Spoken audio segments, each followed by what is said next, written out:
remember Jim Carrey had this bit about how he like, I learned this incredible new move in karate today, but you gotta come at me like this. I see that shit. Yeah, I remember that, man. So, all right, guys, this is Wild Philosophy. Let's get wild. Wild. Damn, that mic sensitivity is way too high. So I'm good. Or maybe I'm just again. No, it's try all the wild thing again. No, it's all good. We could do it if you want to do it. No, I don't want to do that. That's according. Wild.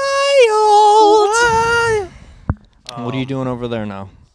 My flip flop fell off.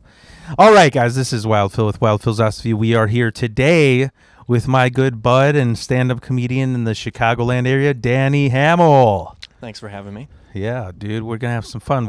So I usually start this off. I like to rant on what's like some goofy shit that's happened in the past like 2 weeks. Any news, Danny? Any crazy shit? Any wild shit? Okay, so here's something you might enjoy. One of my buddies, who I will not name, you wouldn't know him anyway. Okay. He let me. I hope he doesn't want. It doesn't matter. I'm not gonna tell you his name. He told me that one of the kinks that he's into is like he was hesitant to tell me. He was like, I feel really insecure. He was like, I'm into this thing called vor. Have you ever heard of vor? No. VORE. Sounds like Vlad's middle name. So it's like this kink that involved like you get off by the idea of being consumed by something like a big creature. Like for example, he got really excited when he watched Men in Black as a kid and he saw them getting like swallowed whole by the bugs, you know? Oh God. Or like have you ever seen like Dude, Where's My Car? Dude, where's your car? Where's your car, dude? Remember that? Anyway. I remember the movie. I saw it like There's, once like, a long time ago. All the 5 hot chick aliens, they like morph into one giant hot chick. Oh, okay. And I remember being a kid thinking like if I got shoved up there, I wouldn't be unhappy about it, you know? Yeah. And so I told my friend like that I don't think that's a crazy thing, you know, to just want to be consumed, you know? But just so, fully consumed. So did he say he like watched Men in Black, saw that scene and then just started like whacking it right there? No, I think it's just like things are like seeded in your brain, like, and they just kind of like they sit in there, and you don't really. Well, that's almost like a what is it called? Like a Freudian thing, where you see some where you do certain things, like they say, like, you know. Okay, so here's like a funny, weird. I don't even know how this is in my head, but I took a whole bunch of facts and put them together, and it was like, in a lot of movies, they have villains drink milk. And the reason why is because, like, I don't know if it's Nietzsche or Freudian that like because they're assholes because they were mama's boys who like to suck on their ma's titties, and now their ma died, so that's why they're so evil. Wow. Yeah. Did they ever go into that? Like when, or is it just villains have milk and then? I didn't go further into that because I love having a glass of milk once in a while. So, it's like fuck these guys, you know. But yeah, that's what that. You know what I mean? It's like, you know what I'm saying? Like, there's like a deeper meaning. Yeah, I mean, I do have one like ex-friend who would buy like 2 gallons of milk at a time. By the way, I love them all. I love that you say ex-friend because it's a recent ex-friend. but as you say that, like being a comedian, I think I have more ex-friends than friends. You know? Yeah. Like, I mean, I think that's I've fine burned so though. many bridges. But like, I don't know. I'm big on like positive influences, you know, and so if someone is not treating me right, or if I feel like it's a toxic, like it's taken away from me in a weird way, I'm gonna cut that shit, you know. Yeah. I've never been in a relationship over 1 year either. How many Oh shit! Where the fuck? Oh, did you just drop your cigar? Yeah. Dude, I'm sorry. I'm out of it because I haven't worked in like, what is it? Probably like 8 months, and I just had like 3 full like overtime days, and I'll get into it later. Yeah, you're not used to working. Yeah, but And I did like a full week of mics every single day, which I've also never done, like where work mic, work mic, work mic. Yeah. But yeah, no, that's funny. Like the whole hidden meeting thing. Like, do you have a weird kink that you want to share? A weird kink that I want to share. Mm-hmm. What I mean, the thing too is like, how do you define kink? Is this just an odd sexual behavior? Dude, I don't know really the difference between kink and a fetish. I think someone explained it to me recently and I forgot. It's like one thing is like you're turning something that isn't normally sexual into something sexual. And then the other thing is just something that's already inside of you and it's kind of working its way out, you know? Yeah. That's called coming out of the closet. Yeah. I think one kink that I always kind of got into was the CFNM, which is clothed female naked male. Oh shit! So it's like a whole room full of women, and they're fully clothed, and then just one naked dude in the middle of them all, and they get to do whatever they want to do. That always really excited me. Yeah, for some reason, and this freaked out a few girls that I've gone out with, is like, when you're going out with the same chick for a long time, you got to like spice shit up. So you try to, and eventually I would get to like wear gym shorts, don't take them up, but let me fuck you through the gym shorts. Wow. Gym shorts. What tier is that? Like, what do you get past to get to the gym shorts? I don't know. Like Batman and Batgirl? Is that before or after the gym shorts? I never got to Batman and Batgirl, but I will tell you the weirdest, this is a wild kink. Yeah. And it has a hilarious story with it. Was I realized, so here's what's funny.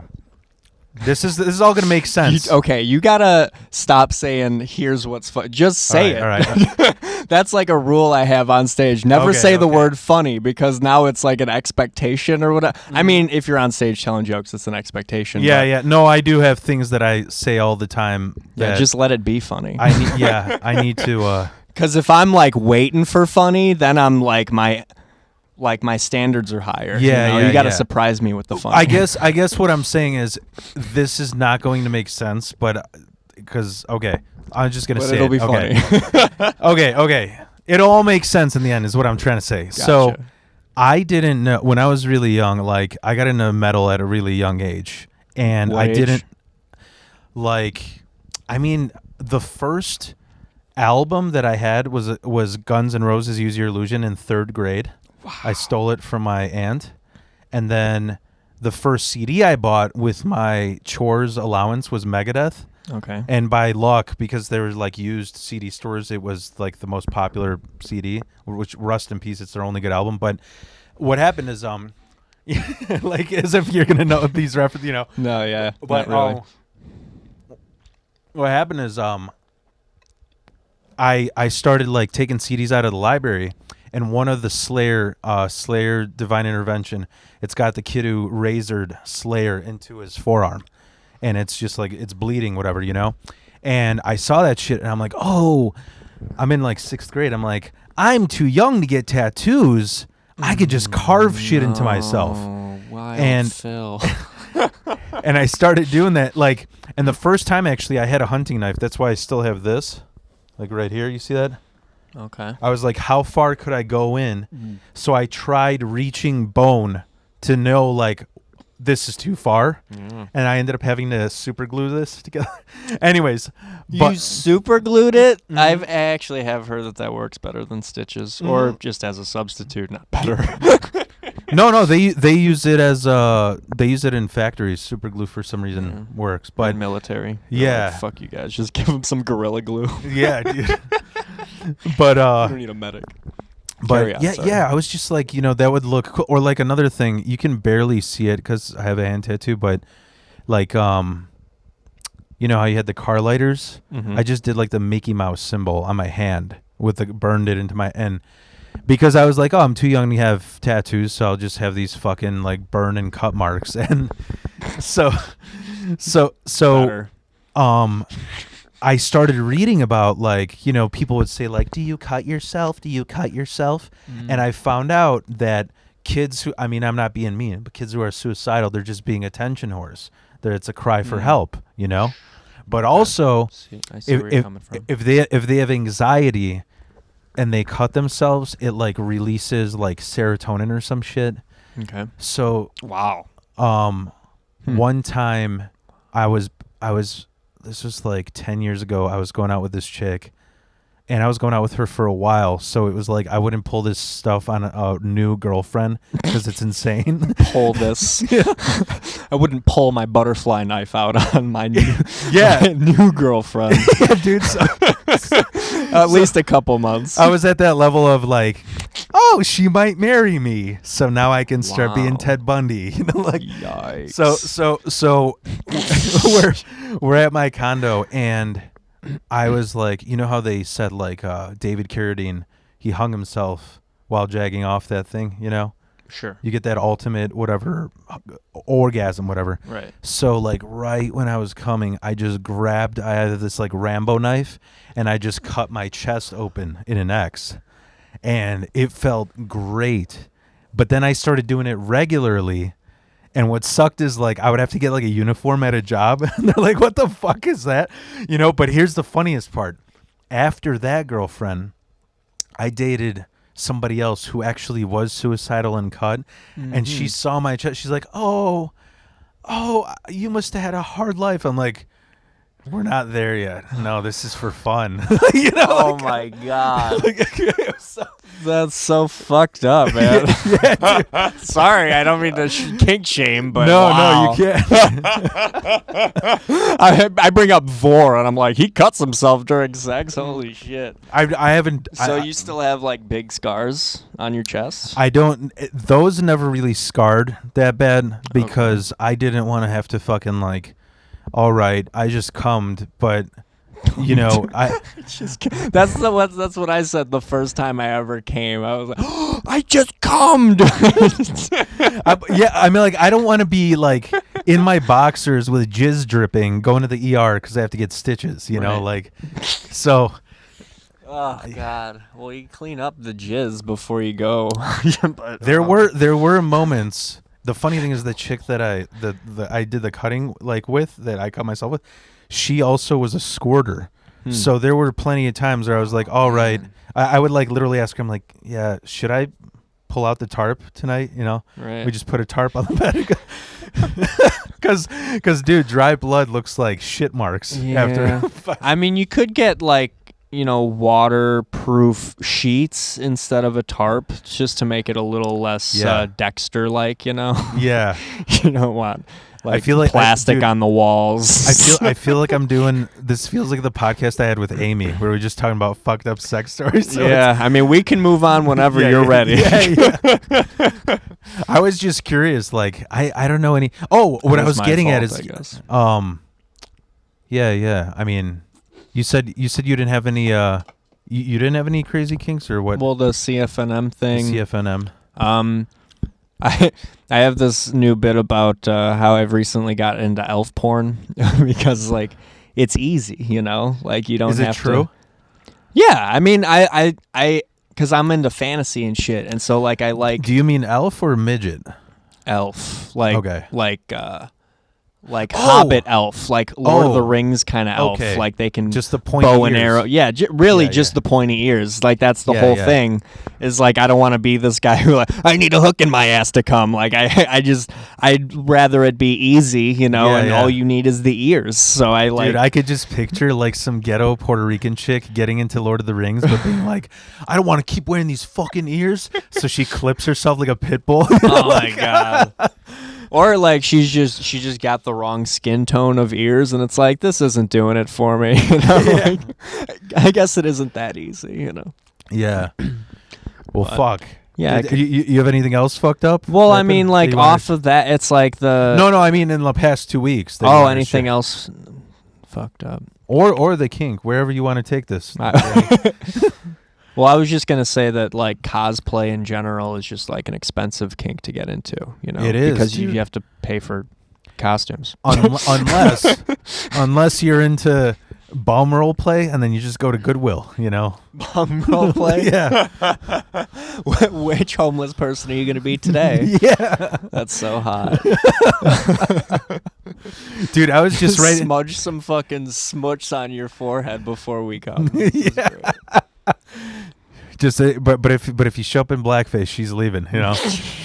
So no, but dude, no, you know what's funny is I was just saying a bit about this at Vlad's recently. I was like, this was just a story, but I didn't realize it was that funny that when I was in high school, I was in a joke metal band because my drummer was like more into being funny and like Jackass and Tom Green and Pee Wee Herman, and I was more into like I was into those things, but I also was into metal. So he's like, we have to like make a mid ground. So we did all this goofy shit where like when hardcore bands have a breakdown, you know, it's like just chugging. They usually hit a cymbal, but we would hit a bicycle horn. So it'd just be like jiggin jiggin, wicka wicka jiggin jiggin, wicka wicka. It was so stupid. Like. Yeah, sounds stupid. And every show, we would just buy. This is before all these hipsters raked through all the Goodwills and Village discounts, so there was still good shit. We used to go to this one place that was so shady. I'm pretty sure I bought like a trench coat with a gun wound in it, and it was just like I would just buy the dumbest shirts.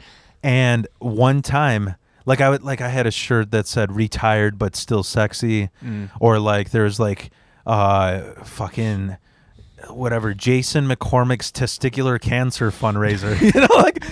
And so one time, I buy this shirt, dude. It's an airbrushed, you know, when like kids in the hood get shot. It's like an airbrushed of somebody's cousin who got killed. So it said like R.I.P. Lil Mike, you know. And it's just got his like photo with a machine gun. But shame on them for bringing that to Goodwill, you know? Right? Like, what about Lil Mike? Right?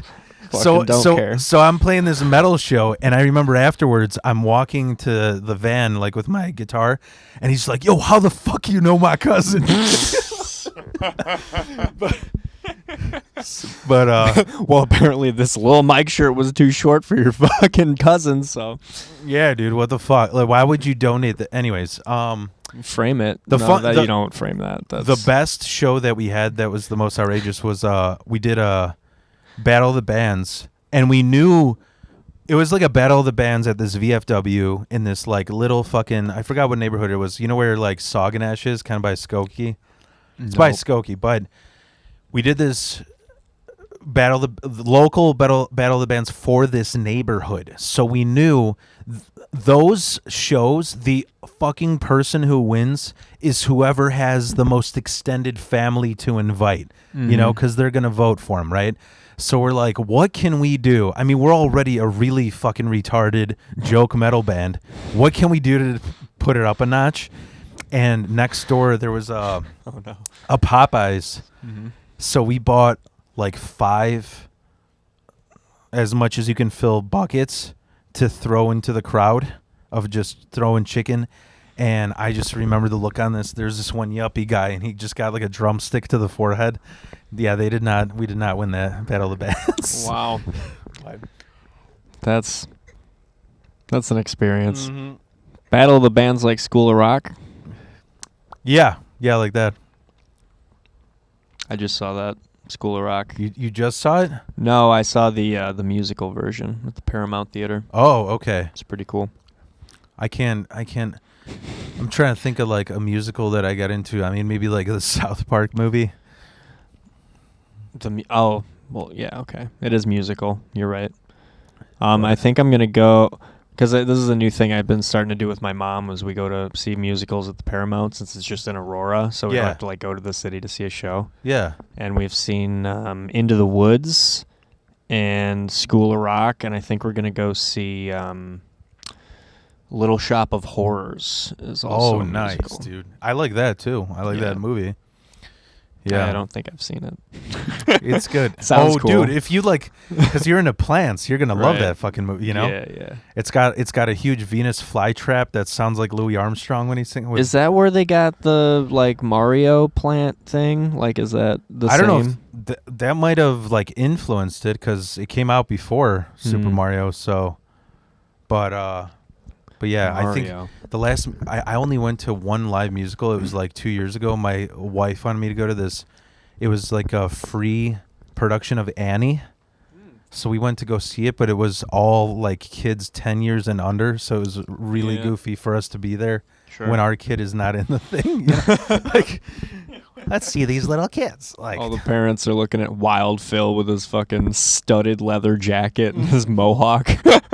Like, which kid is yours? tomorrow. He's the tree. He's the tree. Oh man. But okay, so I was gonna say Topics. let's see here. Oh my god. What I was telling you about before that I was gonna share about you know, I was telling you about how like the showcase I run is like in a kind of like an old mafia guy neighborhood, you know? Sure. And you were saying how like so what's funny is I did it again, dude. Fuck. I gotta wear one of those electric. It's a habit. Yeah, You gotta yeah. break a habit. So I was trying to figure out a way, and I did this before I had this podcast.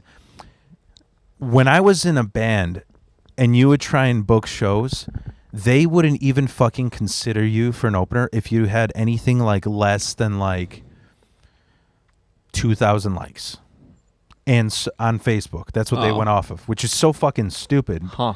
And so I was like, okay, well, all I got to do is make a fake account Right. and just infect people's accounts. Mm-hmm. And I just came up with this like formula where I was like, all right, Oh no. I was like, all right, every single person I know has at least like 20% of their friends are either stupid or lonely enough to just add somebody that they see mutual friends. Sure. So I just kept doing it. And the profile I made was an old mob guy. His name's Johnny DeFranzo. Okay. He was the last one in like the Italian secrets trial. You ever see the movie Casino? Yes. So in 2005, they shut down all the Italian mafia families that were run from that era through the RICO statute, whatever Trump is going through now. So, and he was one of the only ones that they didn't catch. So I set up an account with him, and I just made the most like stereotypical Dago account, like, you know, my theme music is the Godfather theme. My cover art is like a 4K picture of Sicily, you know, just stereotypical. Nice. Like every day I just post a different Frank Sinatra song, you know, until, and so here's what's creepy. I had to keep infecting. Yeah, you know, like, okay, did Danny Hamel add me on this? Well, he knows it's me, and then I would add all your friends, and then I would add their friends and their friends and their friends and their, you know, and eventually, what I got tired of is like you have to keep hitting add friend, you know, to try and get enough likes to get booked for a show, right? Wow. Yeah. As a band, so, That's some bullshit. yeah. So, eventually the account got banned because one of these, like one of his granddaughters was like, "That's my fucking grandpa who's pretending to be him." So they took it down. So after that, they're so worried about their grandpa. so after that, I'm not gonna say the name, but I made this fake. Like, I'm like, okay, because you know how Facebook, like, they require like a ID now and all that, and you have to verify that you're a real person, whatever. So I made one with a really yeah. I gotta suck on the. But I had to make this like I just came up with this like really like what's the most common fucking last name? I'm not gonna say what it was, but like, you know, like Johnson or McCormick or McCarty or fucking, you know, More. like Smith. yeah. So I made this account, and whatever it was, like, so say I did, you know, Jennifer Smith. Then I just Googled Jennifer Smith, found some chick, added all her photos so that it seems real, and then, dude, you know what's the fucking creepiest shit? You know how like every day I'd have to keep adding people? Dude, I would log in like 3 days later, and there's like 800 dudes adding me and sending me dick pics. Nice. And the funny thing was, like, Any good ones or and no good ones, but no. What I did was, because I wanted to fucking shame these creeps, because the thing was, the girl that I got pictures of, I didn't realize, like, she's like a senior in high school. So what I would start posting shit like, guys, I just want you to know, I don't want to be friends. I strictly want nude pics, but I'm into hairy assholes. So please send me hairy asshole pics. So they just started sending me that shit. oh my god. But And now you just have a big file of big dicks and hairy assholes and 18-year-old pictures. Under 18-year-old pictures. You should get rid of those. No, they're you not. can keep the other ones. You can keep the asshole pictures.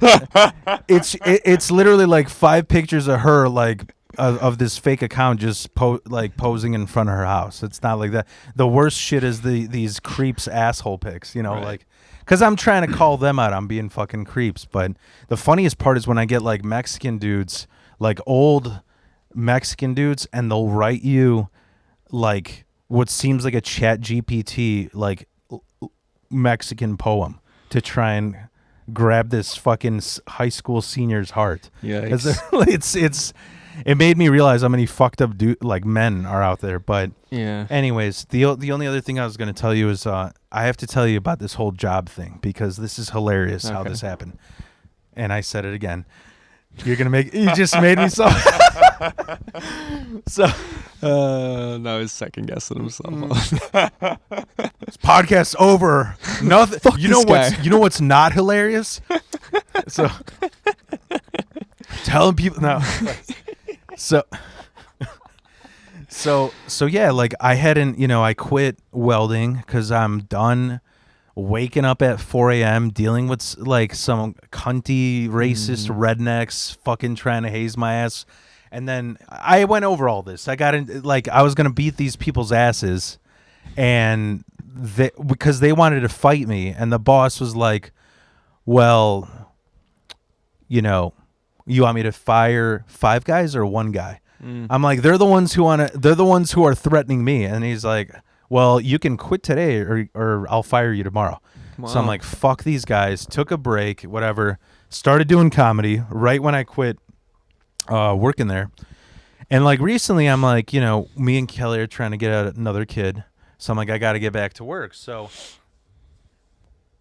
I tried honestly getting into like dog walking, because I have a friend who, she's in a black metal band and she's got her own business, but she makes bank because she's got like a quarter of a football field yard. So she just boards. So she's got like 20 dogs. Each dog is like $400. Wow. Like you get $400 for keeping them for a week. So, yeah. and I don't have that because I'm in a townhouse. So, dude, dog walking doesn't make shit. It's like $10 a walk. It's horrible, man. $10 a walk. Yeah. How long is the walk? Like a half hour. So it's like $20 an hour. But like, yeah, but you're not gonna. I don't know. Honestly, I did it because I was like, I don't have time to exercise a lot. So walking dogs, like I would get like 20,000 steps a day. So I was like 2 birds with 1 stone and shit. And but I'm like, dude, it's not making any fucking money. So I tried to get into used car sales because I heard some crazy shit about. You look like a used car salesman. Dude, I think I was, who the fuck, I forgot who I was telling this to. I just took who the fuck was I telling this to? But yeah, I took one of those, like, I think I was telling Mike Pickerel, like I took one of these, or no, I was telling Tom Feeback and Luke Everett that I took like this, they have those like personality tests to like when you're having like a midlife crisis and you're like, what am I supposed to do with my career? And dude, every fucking time I've got lawyer or car salesman. Interesting. And dude, I'd be a fucking bomb ass lawyer, but I'd be like, Better Call Saul. How are you answering these questions? that those are the 2 options that come up. Like I feel like the common denominator in those 2 professions is that they're both full of shit. I was just like, I would win. I was like the best in all my debate classes, that type of shit, you know? And you know how debate classes, it's Debate, like, right. all right, here's Adolf Hitler. Defend why he might be good, you know, Sure. type shit. Like, I was on speech team, so we hated debate team, but that's Mm. fine. You could do that. so I I was like, obviously I can't be a fucking lawyer with a mullet and hand tattoos. So I'm like, why not try so here's the thing. I'm going to tell you some crazy facts because I thought they were interesting. I thought they're pretty cool to fucking share. But as far as car sales go, you don't make shit at dealerships. You don't. Because dealerships, I mean, like, let me think. Like, what's like a cheap car but a good car, like a Honda Civic 2023 prices are high as fuck. So you'll be lucky if you go in for like 30 grand. But that's it. There's no bartering. Mm-hmm. It's going to be 30 grand. And the only way you make profit in a corporate place is if you sell them that bullshit. Do you want some undercoat sprayed it underneath? Or maybe you want a 5-10 year extended warranty? And nobody buys that shit. Because my friend was in that shit. And he's like, nobody buys. And the other thing that sucks too is because you have to reach a quota and you're working for like a corporate place, they're like, if you don't stay from 9 a.m. to 9 p.m., the next day you come in, they'll make you like wash all the cars. Wow. That type of shit, like a hazing Yeah. type of culture. So I asked my friend, I don't know if I'm not going to say his name because his brother, he goes, you remind me of my brother. I'm like, how? He goes, he's always got these get rich quick schemes and he fucks up. I'm like, oh, thank you, you know. But I appreciate that. yeah. His brother, dude, burnt his parents' house to the ground 6 months ago because he hooked up 40 weed plants to one circuit breaker. And in like 6 months later, he's got like 100 grand because he's a crooked ass car salesman. He fucking bought, he sold like a used ass like Toyota to some rich 16-year-old, 25% interest, dude. And like, when he told me that, I'm like, let me go in the corner and jag off because that's the kind of shit I want to do. Dude, I have no. It's your money. You don't have to buy it. If I'm ripping you off, you're choosing to be ripped off. That's the way I look at it. I don't know. Yeah, that's how most scam artists rationalize what they're doing. I mean, I used to, like on Craigslist, I never like actively was like, oh, I want to go and fuck people over. But it was like, hey, you know, like I used to have a sitar. If they want to be fucked over. Yeah, hey, they're asking for it, man. Look at how they're dressing all sexy now.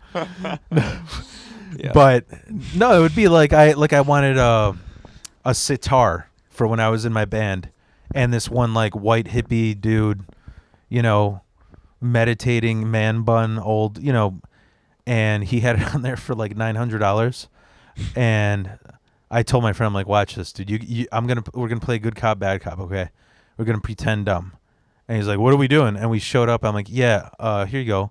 He's like, that's $100. Like, yeah, doesn't it say 100? Dude, I'm sorry, I must be like dyslexic. I didn't see that loop in the 9, you know. And then he's like, no, it's 900. What do you think I'm a fucking dumbass? I'm like, okay, man. It's fine. I mean, if you could hold on to it for me. I mean, honestly, I have another sitar lined up, and to be honest, who's gonna buy a sitar these days? She's like, fine, I'll take the 100. And my friend's like, dude, how the fuck did you are so fucked Yikes. up. But anyways. So I was trying to see if I could get into sales. I went to a motorcycle shop. And these fucking cunts, I call them and I'm just like, hey man, do you guys need a like entry level sales guy? And he's like, you know, come in here, stick your head in here and talk to Mitch. Yeah, he'd love to see you. And I come in there and they just laugh their asses off at me. He's like, they told you to come in? The fucking season's over. We don't need a sales guy here. I'm just like, oh great. Yeah, good one. Fucking ass. Good impression. So I don't even know the guy. I feel like he nailed it though. So on the way back, I'm just driving by, I'm not going to say the name, an oil changing place. Mm-hmm. And it says they're hiring. And I'm just like so pissed off. I'm like, dude, let's see how much they're paying. Sure. I know they pay shit. And they're like, yeah, we're starting 13 an hour. I'm like, I can't fucking work here. And they're like, but listen, dude, what have you done before? I'm like, I was a welder for 15 years. He's like, oh, well, we need a manager. Oh. I'm like, what? He goes, yeah, dude, we'll make you manager. And like, I feel guilty sometimes saying no. So I'm just like, well, I have sleep epilepsy. I mean, that's the reason why, like I leave mics early because I have to get sleep, whatever. So I'm just like, yeah, I'm only able to work if it's like from 9 to 6. I have to keep the same sleep schedule as my wife. It's like, we can work with that. I'm like, fine, I guess I'm a fucking manager. Wow. So there you go. Here's what happens. I go to orientation on Wednesday. I went to orientation, and it's a location in Lombard. Okay. And you're supposed to go to your orientation, and then they have these documents that are like time sensitive. Like if you don't fill them out in 48 hours, they go to the next applicant. And I'm about to be an assistant manager. So I'm like, I'll never get this fucking opportunity. I was a stock manager like 10 fucking years ago, but whatever. I'm just like, this might get me to better places. You know what I mean? Sure. So they're like, yeah, you have 48 hours to turn this into your manager. I'm like, well, I can't. And they're like, what location you working at? I'm like, oh, the one in Lombard. And they're like, yeah, that guy, he's in the hospital. I'm like, why? And dude, I found out. So this oil changing place, this corner where this oil changing place is a magnet for crackheads to go to. And not just the oil changing place, like the restaurants there, whatever, the McDonald's there, the Chipotle there. These crackheads go there. They try to start shit with whoever's there. And then if you hit them first, they try to sue the company. So my boss, this crackhead came there like a year ago. My manager called the fucking cops on him, shoved him in jail for a year. So he came back for revenge. Oh, no. So they started fighting, and this guy's this bum, he's punching him in the face. So he put him in like a headlock and like body slammed his face into the concrete. So then and that's when the cops started coming. So then this bum is running across the street with a bloody face, and then he just walked into McDonald's and punched the first worker in the face he could see. And then they found out like he was just, because he's homeless, he was just trying to get back into jail. Yeah. And free meal and board or room and board. Yeah. Meal. And so the part that made me laugh was that I'm thinking to myself, oh shit, should I cover up my hand tattoos? Should I chop the mullet? Bro, I'm going to fit right in beating up these fucking crackheads, like, oh my God. That is fucking crazy. Yeah. But Jesus Christ. Yeah. The thing that I was going to talk about today that I couldn't. So there's a few shocking things. First off, bro, I accept everyone. I got friends from every walk of life. But they have this new test. I think this is crazy. There's this test. It's called it's abbreviated LLAMA. I forgot what it stands for, but apparently it's for people who are quote unquote victimized or, minorities, whatever. And it's pretty soon every company has to take this exact test. And I just thought it made me laugh my ass off because every video, they made it seem like every single fucking workplace has 3 trans people. Every single workplace. And the trans people in this video, you could tell they're actors. Because it was like a 70-year-old dude with really bad makeup. It looked like a Tim and Eric episode. And the thing that I thought was crazy, though, is I asked the manager, I'm like, so how do you you have to do some studying for this? He's like, what, are you racist? No, you need common sense. Why, what are you going, because they ask, would you discriminate this, whatever. I'm like, okay. He's like, no, you take picture of screen because you will need help. I'm like, why? Because you think I'm racist? He's like, you'll see. Dude, they had a reverse psychology question there. Because what they had was, you know what dead naming is? Yeah. So they had, I'm going to ask you, I think this is fucked. The question is, if you accidentally dead name a trans individual, what would be the proper procedure of responding after they tell you their trans name? What would be the proper? What would Are there options? I'm just gonna see what you say for after that. I would just apologize and ask, like if I didn't know what the current name, I don't know. Yeah. That name's called. Exactly. I thought the exact same. That's the one question I got wrong. You're not supposed to apologize. You're supposed to say, thank you for letting me know that your name is Jennifer. I will call you that from now on. Thank you for educating me. And then it says in parentheses, trans people would prefer not for you to apologize because then it puts the burden on them that they have to like have these high demands, like that they're high maintenance for every workplace, which I thought that's the... If you're apologizing, the burden's on you. Well, right? Yeah. I know. It was the weirdest fucking... I've never seen a weirder question like on one of those training things. Wow. I feel like just that question and the answer like ruffles more feathers than me just saying, hey, I'm really sorry about that. Yeah, I know. It's that's like just genuinely apologizing is never a problem. Like why? I know. That's fucking stupid, man. I don't know if you want that job. Well, no. I mean, that's just like that part is just like this federal thing that they're doing for, I guess, every job now to whatever be inclusive. But anyways, I thought that was a little bit odd. And dude, the rest of the videos, I was dying from laughter. It's the best comedy in the world. The sexual harassment shit and or the racism shit. I remember like even an old job, they're like, okay, this is an example of racism, and it was like there was like a white and black chick creeping on a dude in a lunchroom, and the dude his hair's like greased, and he's putting spaghetti in the microwave, and then while someone's calling him, he's like, what the fuck are you, why would you do this? You don't understand. He should listen to me. He's my son. And then like these two girls are like mocking him being Italian.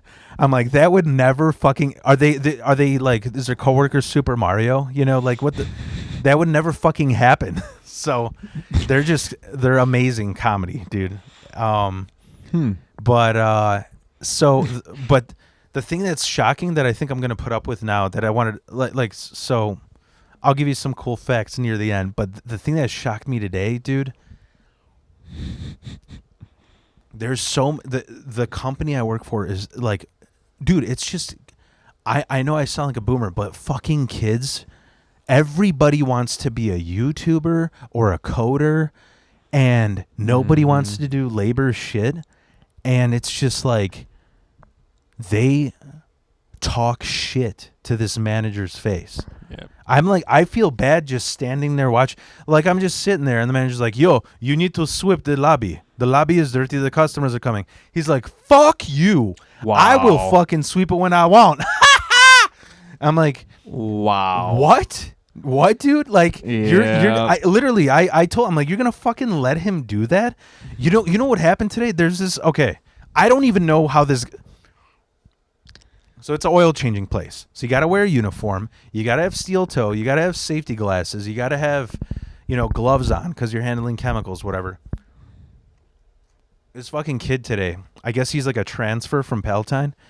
This fucking guy, this Mexican guy named Alex comes in with basketball shorts, a basketball jersey, a do-rag, and Air Jordans. He's changing oil in Air Jordans. Oh, wow. And then...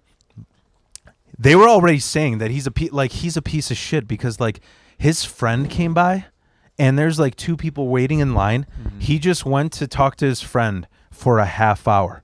You're supposed to fucking change oil in like 10 minutes. He's just like, yo, there's customers. He goes, fuck you, asshole. Like he just... How does this guy still have a job? I'm wondering how does this guy able to even read to fill out the application? You know? It was so funny. And then the thing that made me laugh my ass off the most, I'm like, I told the manager, I'm like, listen, I don't kiss people's asses. I don't. I'm a real ass fucking dude, and I can be mean. You need to fire that fucking guy. And he goes, You want to see something? Look at this. Dude, this fucking guy. This is so funny. I hope they can see this on camera. You've seen like the Friday movies? Yeah. You know how in like hood movies, whenever there's like a guy with a gun creeping up on someone, they're like holding it like this and like tiptoeing as if this is going to camouflage a guy coming with a gun and not make you look more suspicious. Yeah. He did that with an oil can and he's looking on the camera like this because he called his cousins in to bring his car in and give himself a free oil change. Wow. I'm like, this is such hood. Why do these people get these? And that's how desperate people are to hire somebody because none of these young kids want to fucking work. Yeah. So, but I mean, I'm like, the reason why I'm happy about that because I'm like, dude, if I put my fucking foot down, I'm gonna move up so quick because I don't give a fuck if I got to body slam a crackhead or clothesline some hood guy in a basketball jersey, you know. So I don't know, dude. You ever been like a bouncer at a nightclub or anything?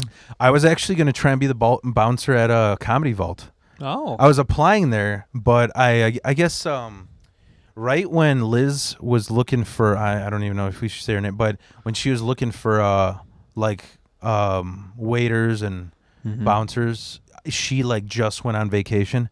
So I sent all my info and everything, and they even said they're like, yeah, we need anybody. They're still looking for security, but then I got this job. So, but I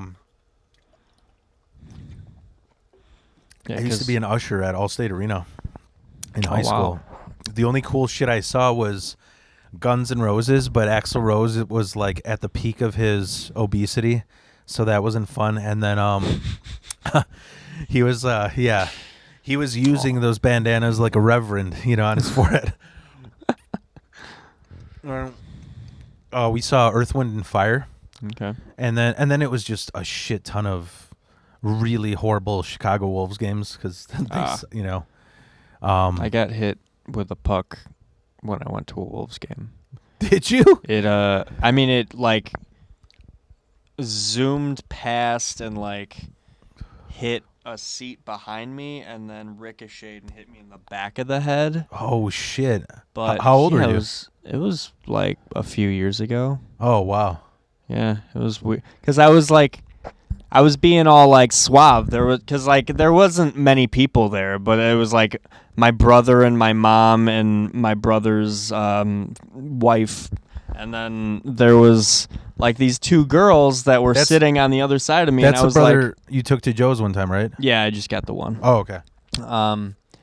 And I was like, you know, I was enjoying because it was like my birthday present. And I was like, yeah, I'm feeling good. I'm talking to some pretty girls, and then all of a sudden, bam, right in the back of the fucking head, and I didn't even see what happened. It was just like, what the fuck? But did you have like a migraine?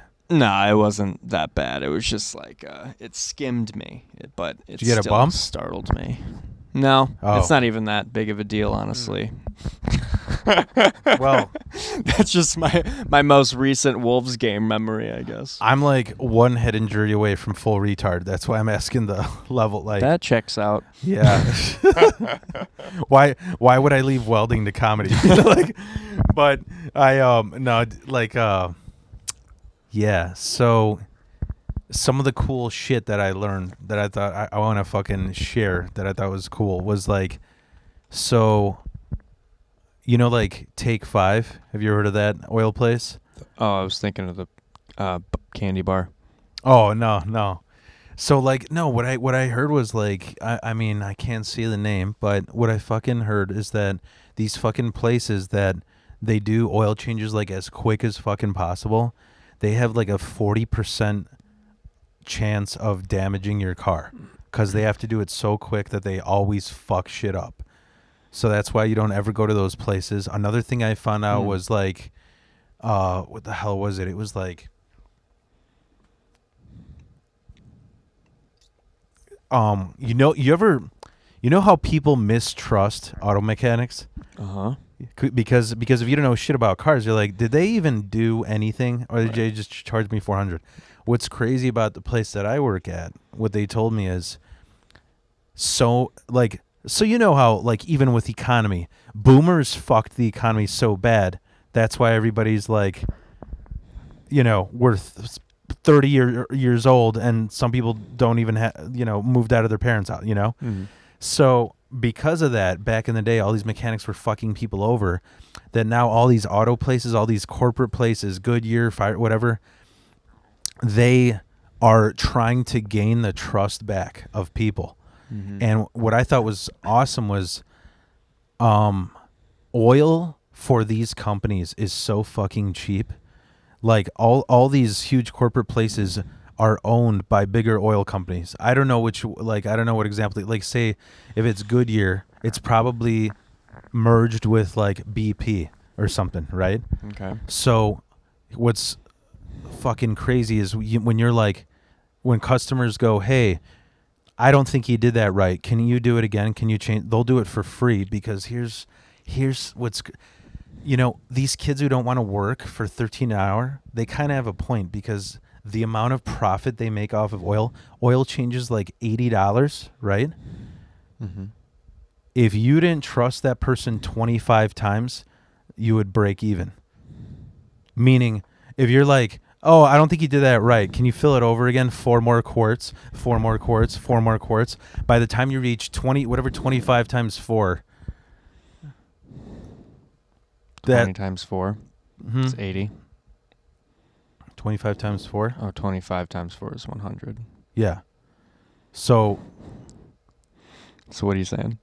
So I'm saying buy 100 quarts of oil. Like they can. That's how much oil they can waste before they because that's how low they're paying them. Wow. So I thought that was kind of interesting. The other thing, that's weird because when I go to my Toyota dealership to get service, it seems like the biggest part of the check is like the labor. Oh, never get shit at a dealership, dude. Well, they seem to be nice. No, dude. I also have a friend who does stuff on my car that I like, but whenever it's something that's like too big for him, then I gotta go to them. Yeah, don't ever do dealership. I will tell you that. Because dealership, the reason why they're expensive is because they're unions.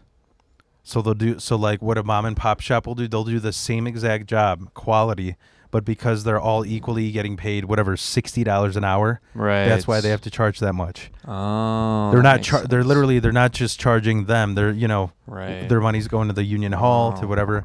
So that's what's fucked. And that's another fucking interesting fact that these oil companies, their biggest competitor is mom and pop companies because the amount of fucking oil that a corporate. So like, if you had this place that I'm working at where you got to fight off crackheads and they have shitty workers.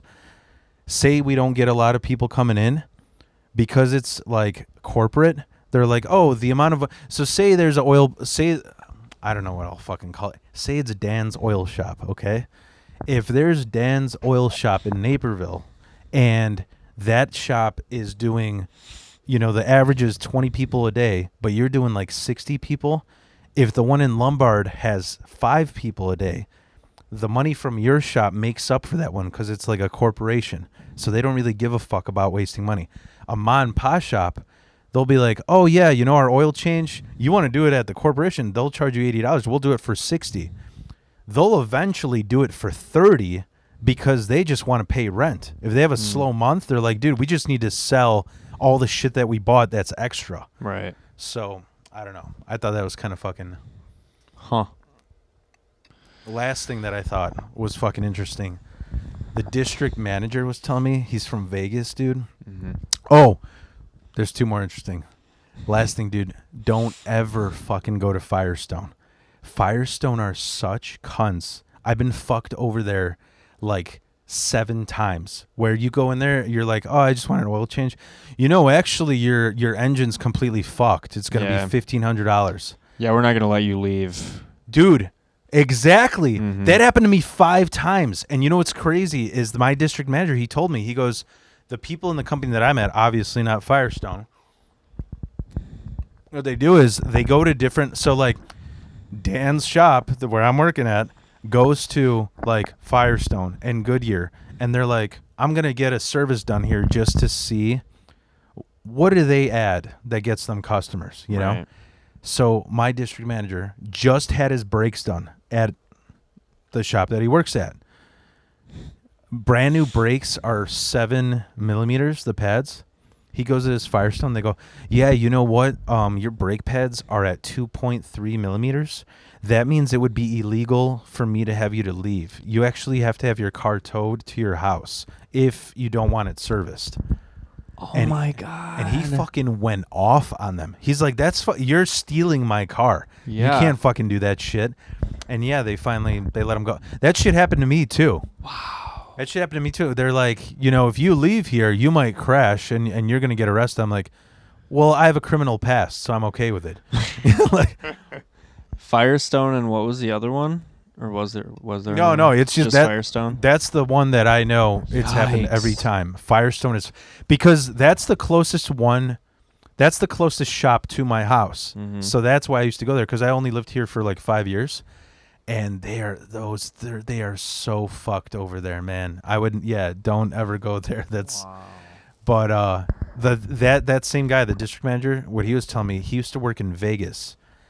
And he was telling me some crazy shit about Vegas, that Vegas is still so crooked from, like, that movie Casino Times? Mm-hmm. Dude, in Vegas, you know how, like, if you get your car booted here or towed and you owe, like, say there's, like Dog the Bounty Hunter, there's some bounty on you, right? Because there's a warrant for you, right? In Vegas, if they take, this is why Illinois is in debt. Because when they tow your car here, they fucking take your car, they store it at some bullshit junkyard that they charge you for a day, and that's taking up space, and then no one's paying it because you're never going to pay it anyways, Dude, in Vegas, if they're like, okay, this dude is a fucking felon. He hasn't had a job in like 5 years. They just take your car and reprocess it through the DMV, and they just keep it. They just keep the car, and the cops there use any car for undercover. Huh. So, like, how here, like, all the fucking cops are in SUVs? Dude, he was telling me that he got pulled over. The first time he got shocked was in a lowrider. Huh. He got pulled over in a lowrider. He's like, fuck you guys, you're trying to rob me. And then a state trooper pulled him over again. He goes, why the fuck didn't you stop for them, get on the ground, and pulled a gun on him? He's like, because that's a fucking lowrider. He's like, yeah, we're undercover, bro. Oh my God. What the fuck, man? Yeah. And then the second time he got pulled over by a raised F-150 pickup. Oh my God. Like, there's just these That cops. one's more believable, honestly. Dude, if I was a cop in Vegas, I would totally, like, want to pull over people in, like, that Mr. Bean car. That Mini Cooper. Wow, dude. That's fucked up. I think that's all the bullshit I got. So let's get... All right, man. Let's get... This is why you have people here. Oh, man, I got so much to share. Mm-hmm. But, yeah, I mean, like, so... I know I was looking at some of your old-ass videos. Like, dude, when did you start... How old are you right now? 31. 31. You're as old as my brother. And The one that went to your show that one time that I was there? yeah. And Teacher. could you even tell that he was my brother? No. Yeah, nobody. We have the exact same voice though. Like, randomly when his friends will call him, I'll answer and be an asshole, and he'll do the same thing to my friend. That's why I don't have a lot of friends. But no, but when did you start? Like, what? The first time I ever did stand-up was my junior year in high school. I did, like, the variety show at the end of the year. So that's what, like 17, 18? 17.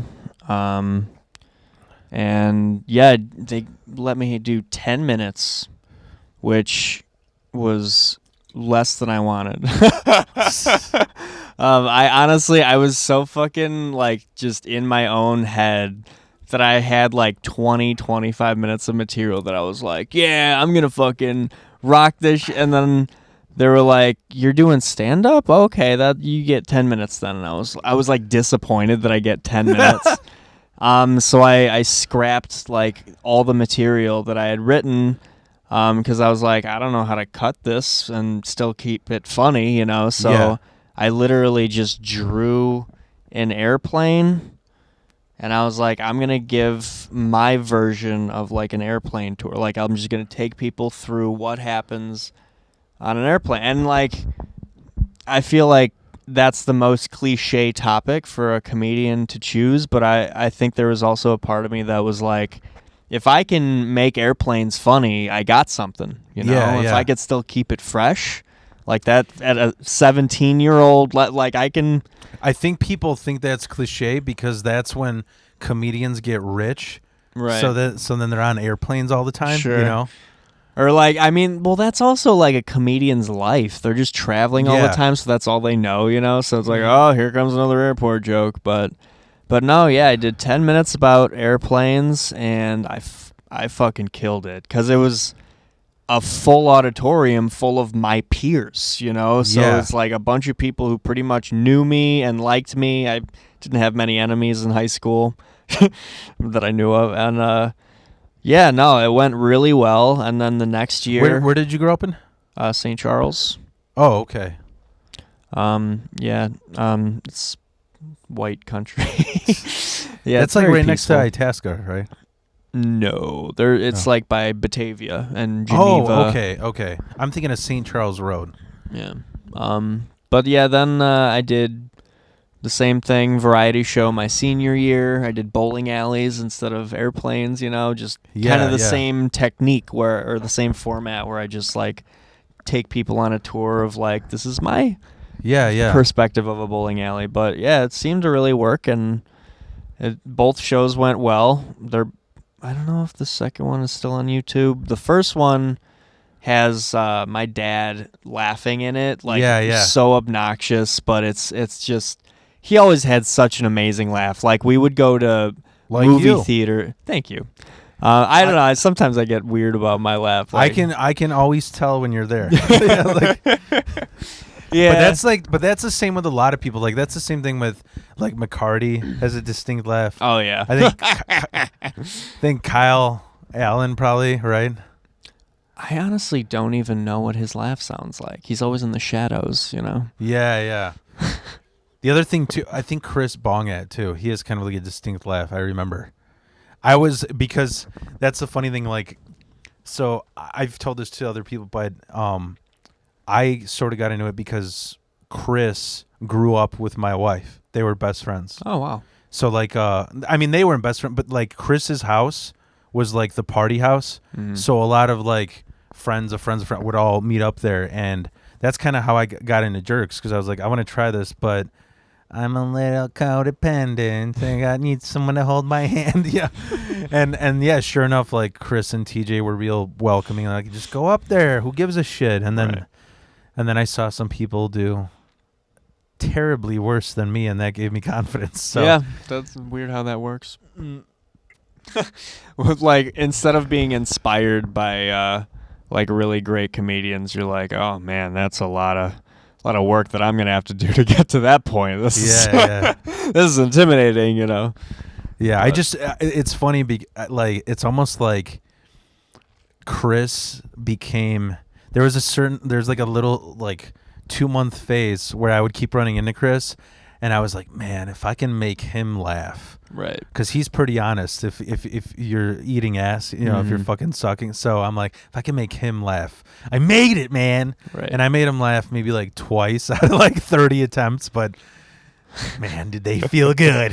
But yeah, no, I remember like starting out and going to Joe's when they were still running it, and he was on the couch, and it's like, because yeah, like he's not even paying attention all the time, but like I remember I got him on a one-liner, and that was the only laugh. Like, he was the only one that laughed at it, but I was like, whoa, all right, like that was a good one then. Yeah, Okay. yeah. Yeah, no, I agree. When people don't laugh that much, it feels good to make them laugh. But I'm also the type of person that I laugh all the time. Like, I don't want to say it's easy to make me laugh, but I do really love to laugh. And like, sometimes if like a comedian has like a good premise, but they're still kind of struggling to make the joke work, I might still laugh just like knowing like, okay, yeah, I see where you were trying to go with that. Like I love comedy and I love laughing so much. Yeah. Do you think so when you were younger, 17 whatever, who do you think did you watch that you were like, yeah, that's who I want to be, like top 3? At that time Dane Cook was huge. So Yeah. he was like revolutionizing things. Dude, I was just thinking about that because I used to love Dane Cook, and I rewatched it again. It aged horribly. Really? Which Which one? feel Like The Vicious Circle? I think that was one of his best ever. Was it the one where he's on a circle stage? Circle. Yeah. And he's got like those Affliction bell bottom like shredded pants. Oh, and then he does like the guitar, the song at the end or whatever. Yeah. That show is so much energy though. Mm-hmm. But you know what else? I think it's just like it wouldn't make me laugh now, is what I'm saying. Sure. Like I don't know if that's aged well or I just like my taste changed, but one thing though at that time also, and this was at the time where like I would go home, I would like TiVo, like Comedy Central presents specials and like HBO specials or whatever, because I was just obsessed with it. And I remember Bill Burr had just came out with his first special, like Why Do I Do This, with the blue curtain in the back. Did he still have hair? Like still had a little bit of hair, yeah. And that was the first I'd ever heard of him. But like right away, I was like, this guy fucking gets it. He is just nailing it. Like it felt like he was taking it to a whole new level. And I would argue that special, Why Do I Do This, is possibly one of the best comedy specials ever, just because of like the energy that he brought to it. Like you could tell, because he was still like kind of older in that he was probably in his 40s at that time. Yeah. And you could tell that this is a guy who's been doing comedy for so long and hasn't had his break. And like he's just fucking like frustrated, but he knows he has it, and he finally has this opportunity to be like, you fuckers have to sit and listen to me, and I'm gonna own this shit. And you could feel that the whole fucking special, and I feel it every time I watch it. I fucking love that guy. I even wrote like a paper about him in my journalism class. I was like, this guy fucking gets it, man. But yeah, dude, that guy really like sets the bar high. I fucking love that guy. Yeah, Bill Burr is really good. Yeah. I do like him a lot. You know what I started to realize, and I'm not going to get into names, but when I was getting in, it was like, when you start out, it's like how you were saying, you were asking for 25 but you got 10. It's because we come from this world where we just saw these fucking Comedy Central, Netflix specials. Right. So we think, every fucking person can go up and get 30. And it's like, dude, can you imagine like some of the worst people we see having 30 minutes up there? Man. So I'm like, no, that's not how it works, And so, but I just remember immediately I had people telling me, you got to start off with the one-liners. And I fucking hated one-liners so bad. I had a best friend who we had a huge falling out. He's this old blind friend of mine, and I ended up knocking him out on a vacation. It's a long story. It's really bad. It's fucked up. But anyways, he would do nothing but one-liners. And I was just like, it's number one, it seems fake. And number two, I want to say shit that makes me laugh as equally as the crowd. Sure. Like I don't want it to feel scripted, And so a reason why I'm saying that is like how you're talking about the whole airplane like blueprint.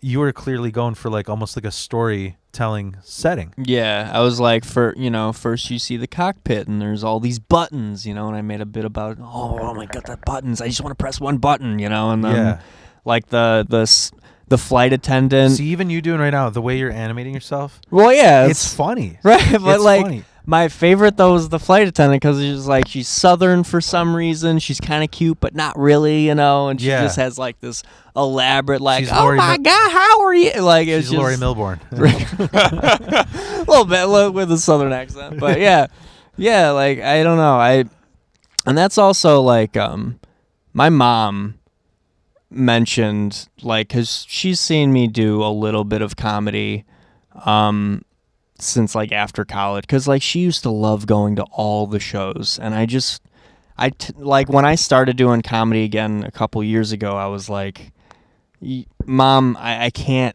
you can't come with me. Like, I need the artistic freedom to say what I want to say without my mom hearing it, you know? And but she always told me like you just don't have the same energy that you used to, you know, like that first time you had so much energy, and now you just kind of like, you just stand there. It's like, well, fuck, Mom, I'm a writer. Like, what the fuck? But no, like, I kind of, leave me alone, Mom. she's right though. Like, and then I kind of realized that once I really started just like committing and like acting shit out and being more expressive and animated and just like being in it, like being present with it. Yeah. That's when people started responding, because it's kind of hard to ignore someone when they're like excited about something. Yeah. Like, I want to tell you about this, instead of just like, all right, this is a thought that I had, you know, and it's kind of, I don't know yet. It's like, no, you just fucking, you got to dive in. Yeah. And they're either going to ride the wave with you or they're not, but you got to do it anyway, you know? And dude, comedy is always like, to me, it was like, I had this theory. I forgot who I was talking. Oh, I was talking about this at Kyle Allen's birthday party about. So this is a really goofy comparison, but I used to fucking when I was a little kid, I was like nuts about Marilyn Manson, right? Okay. But what I couldn't understand was like, dude, balance, yin and yang. That's what my fucking tattoos are. Balance over everything. I didn't want to get the little teardrop, so I look like a coexist, you know, bitch with crystals and dreads, you know, like. So, plus this looks more like, it looks cooler to me. Yeah, I had no idea what they were. I feel like it looks like those symbols on Predator, on the Predator's arm thing. Anyways, so I had this theory like about Marilyn Manson. I was like, when I also around the time I was getting into metal, I was like getting my first guitar and stuff, and I was like, all these songs are easy as fuck. Why is he so huge? Because balance. Right. Because when you put on a show, he's not that talented with music, but he's just talented enough to be catchy. But then the show, he's not, you know, he's not some fucking white dude in flannel, just like whatever, bent over and, you know, hung over. He's putting on a fucking show. So if you put mediocre show together with mediocre musical talent, it goes together well. And so like, I always, like how I was telling you before, like it's hard for me to, I always go for the vulgar, but I have to do that pyramid of, is this vulgar and silly enough at the same time? Sure. Same thing with how you were saying, like, people pay attention to somebody who's out of control on stage. You know, one, like... Or just high energy. Yeah, high energy, but you know, everybody knows. Right. Rogan sucks stand-up. He doesn't suck. I think he's... Okay. I just think... I've seen him like when it's just cringe to me when he's yelling and he's humping the stool. He has moments where it's like, all right, you know. I do like him as a person. I think I like the way his brain works. Mm-hmm. But I like how motivated he is. I think he's a great host. He's got an awesome podcast. We don't have to blow smoke up. He's not going to watch this. Yeah. Yeah. I'm just being honest. Anybody who says they fucking he has the stage presence. Anybody who says they hate someone 100% or love someone 100%, I think they're full of shit. Like there's, you know, the balance of, that's why I'm saying it is like, he's funny on his podcast, but the stand-up, it's just, you know, he says his number one influence is Sam Kinison. He acts exactly like Sam Kinison, you know, the yelling and shit, you know? And so that's what I was saying is like, you got to find out that balance of silliness, like good writing, but then not overdoing the animation, you know?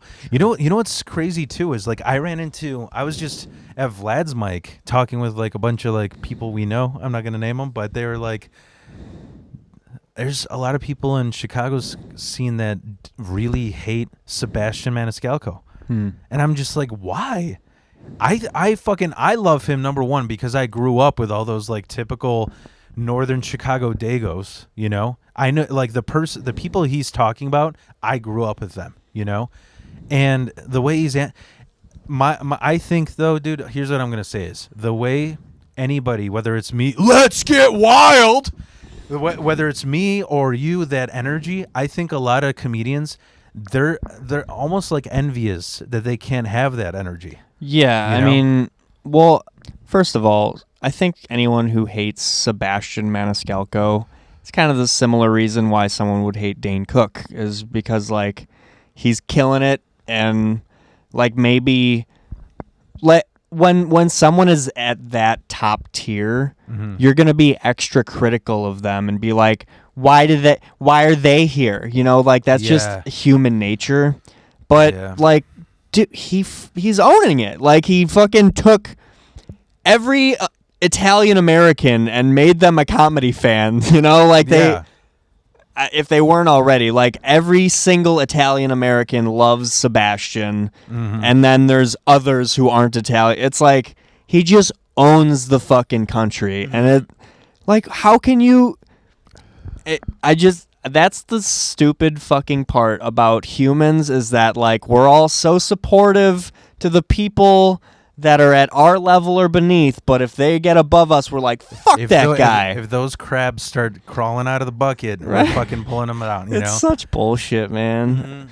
But I don't know. Like it's hard to not fall into that mentality as a comedian, like comparing yourself to other people and like, well, why did they get on that show and I didn't, or like, oh, they haven't even been doing it as long as me or whatever. It's like, everyone works at their own pace, and honestly, like, the more that you fucking worry about all that, the worse of a comedian you're gonna be, because you're gonna start doing things that they're doing that or work that they for want them. you to, because you're their personal jester, right? You know, like, but you're going to steer away from who you should be on stage. You need to just keep bombing if that's what you're doing. Like, as long as you are doing what you feel is right and improving a little each time, that's all that matters. Yeah. You know? Yeah. And, you know, I know I keep saying this. I'm not going to mention any names, but it was just like, I remember what happened to me like 4 months ago. I started, like, you know, I go by that premise of like, you are who you surround yourself with. So I was like, all right, you know, I'm always going to these same fucking mics. Right. Let's try and go out with, you know, to these mics that like these people that I would not even fit in with because they're 10 years in, you know, go to. And I went to a few mics with these certain people, and they're just like, Phil, you know, you got to have more punches. You got to more. And I was like aware of it, but he's just like, no, dude, you're like kickstarting way too. It almost had a very envious tone. Like, dude, you're only a year in. Why are you're fucking running your own show? And it's just like, I just had the opportunity. Why not? Anyways, so then I bombed like really bad, and it like fucked me up, you know? So I was like, the next mic that I went to when the Bit Theater, you know, was still doing their shit. I'm like, I know. You're leaving your trail of popcorn around the Bit Theater. Yeah, dude. You're the only person who got popcorn. I know, dude. That was fucking. And it was everywhere on the floor, everywhere. One day, people are gonna be like, "Yeah, remember all that fucking popcorn there? I'm glad you stopped having that mic there." What? Well, Phil. People are like, "What are you going for, seconds?" No, I'm going for like sevenths. You know, but.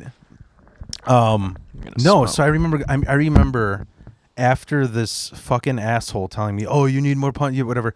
I just came home and I'm like, "Listen, I'm not going to fucking like sculpt myself for this fucking person who's criticizing me. Right. I need to be who I am. I need to like what makes Phil wild? What did I go through? My experiences." And the other thing that's great about being like authentic, finding your authentic self, nobody can ever steal your jokes. Exactly. Because they only work for you. Yeah. Right. And so I just went that night and I just did. I remember, so like 10 years ago, I did a few mics when I was playing in a band, because there'd be like, "Oh, we don't have an opener. Oh, I'll just try and do some comedy." And all I did was impressions of like my Polish family. And I did that shit at the Bit Theater. There wasn't really that many punches. and people were dying. They were fucking laughing like crazy. Yeah. And there is no fucking punch. It's just kind of like impression, you know? Just Well, when it's more real. Like if you're talking about because I've had that experience too. When I talk about my family, it's like if you're being real about it, it doesn't have to be as punchy because it's so just authentic that people can just feel it and they relate to it and they start thinking of their own family like that, you know. And so that's kind of like Mark Karski. He likes to only do his jokes about like real stuff that has happened to him, you know, because he doesn't like to fake it. He doesn't like to make it feel like he's acting or anything. Yeah. And I totally feel that. And like whenever I do like material that is like makes me more vulnerable, you know, it's always a better response. But I still like, because I think that there's a couple different kinds of comedy. There's the type of comedy that like so there's the type of comedy that I like, which is it's an escape. You're trying to make people forget about their problems and think about some goofy shit. Yeah. It's a brain vacation. But then there's the other type of comedy that honestly gets a bigger, harder laugh, and that's when you are using people's problems to make them laugh. Like you are making their problems into funny. Instead of ignoring it completely and escaping from it, you're making the problem the funny thing. And that is what makes people laugh harder because like they feel it inside of themselves already and they just love that someone is saying it out loud. And now they're going to go back to their life and these shitty things are going to happen to them, but instead of getting really pissed about it, they're going to laugh at that joke. Yeah. That is the beauty of comedy. Yeah. It changes a shitty day into just a little bit better of a day just because you remember that joke. You know? Fucking love that shit. Yeah, dude. You know, it reminds me of what's funny is once again I did that's what number 17 or some shit. It reminds me of when I quit my welding job. I know this is so like not the wild Phil that people assume of me, but like I've known so many fucked up people, been through so many fucked up situations that I was like, it also reminded me of like, you ever watch My Name is Earl? Yeah. It's like fucking one of my favorite shows, dude. I love that fucking show. And so I was like, after all this fucked up shit that's happened, I kind of want to raise my karma level. So I wanted to be a mental health speaker. I even wanted to do like TED Talks. First, I wanted to start doing like TED Talks, but dude, they're all like pyramid scheme Joel Osteen shit. Like you have to fucking sign up for this like special club. Oh, boy. They want you to wear a 3-piece suit. And I'm like, dude, what kind of like the kind of person You can do that with the sleeves cut off. Yeah. But I'm like, dude, the shit that I went through, I'm not going to listen to another fucking fake puppet with a 3-piece suit on. So they need somebody like me. So I was like, where can I do this? And you ever hear of NAMI? It's like National Association of Mental Illness. They like, you go and speak at like psych wards and stuff. Okay. And so I was going to do that shit. And I even, dude, this shit made me laugh my ass off. Before I got into comedy, I was like, maybe I should just go on other people's podcasts and that'll help my podcast, whatever. I went on this woman's podcast. She said, oh yeah, we talk about mental illness and trauma and grief. And I didn't realize, like, just to put it bluntly, this was like a podcast by women, for women, to cry on the way to work. Oh, that's such a miracle story, you know? And I'm going on there. And she's like, so how did you deal with your grief? I'm like, well, I just make fun of my dead bitch mom. You know, I just make, you know? And it never fucking aired. Nope. Can't see why. Mm-hmm. So yeah, I mean, but that's what I was trying to tell, like, and yeah, that's why they also didn't. It's not that they didn't let me. There's too many loops to fucking jump through when you do speeches at mental health awards. It sucked, dude. It really pissed me off because I'm like, I'm gonna do like this good. Did you say mental health awards? Oh no. What? I'm at the mental health. Hey, awards. give it up for Judy. She didn't flip out again this week. No. What? It's like psych wards. But Here's your trophy, Judy. But no. There's too many loops to jump through because they're like like a state sponsored organization. Okay. So you have to, everything you say, it's almost like being a fucking car salesman because you got to be like It's a circle. you got to be like, hey, you know what helped me out is joining this organization. Not everything else in my life. It was just very, I don't know what to call it, like a very selfish program. Like there's these fucking people, these schizophrenics and these psych who are drooling into their fucking casts because they keep falling downstairs or whatever. And it's just like, they need help. They want to talk to somebody who's fucking real and authentic, but they have these puppets from this organization. So, and plus the other thing was, like I said, they didn't want to hear somebody, hey, like I was actually going to write a book about it. I go, listen, you know how you heal trauma? Take the most vulnerable, most fucked up thing that's ever fucking happened to you and write it into a joke. Mm-hmm. And it's nobody wanted to hear that shit, but it works.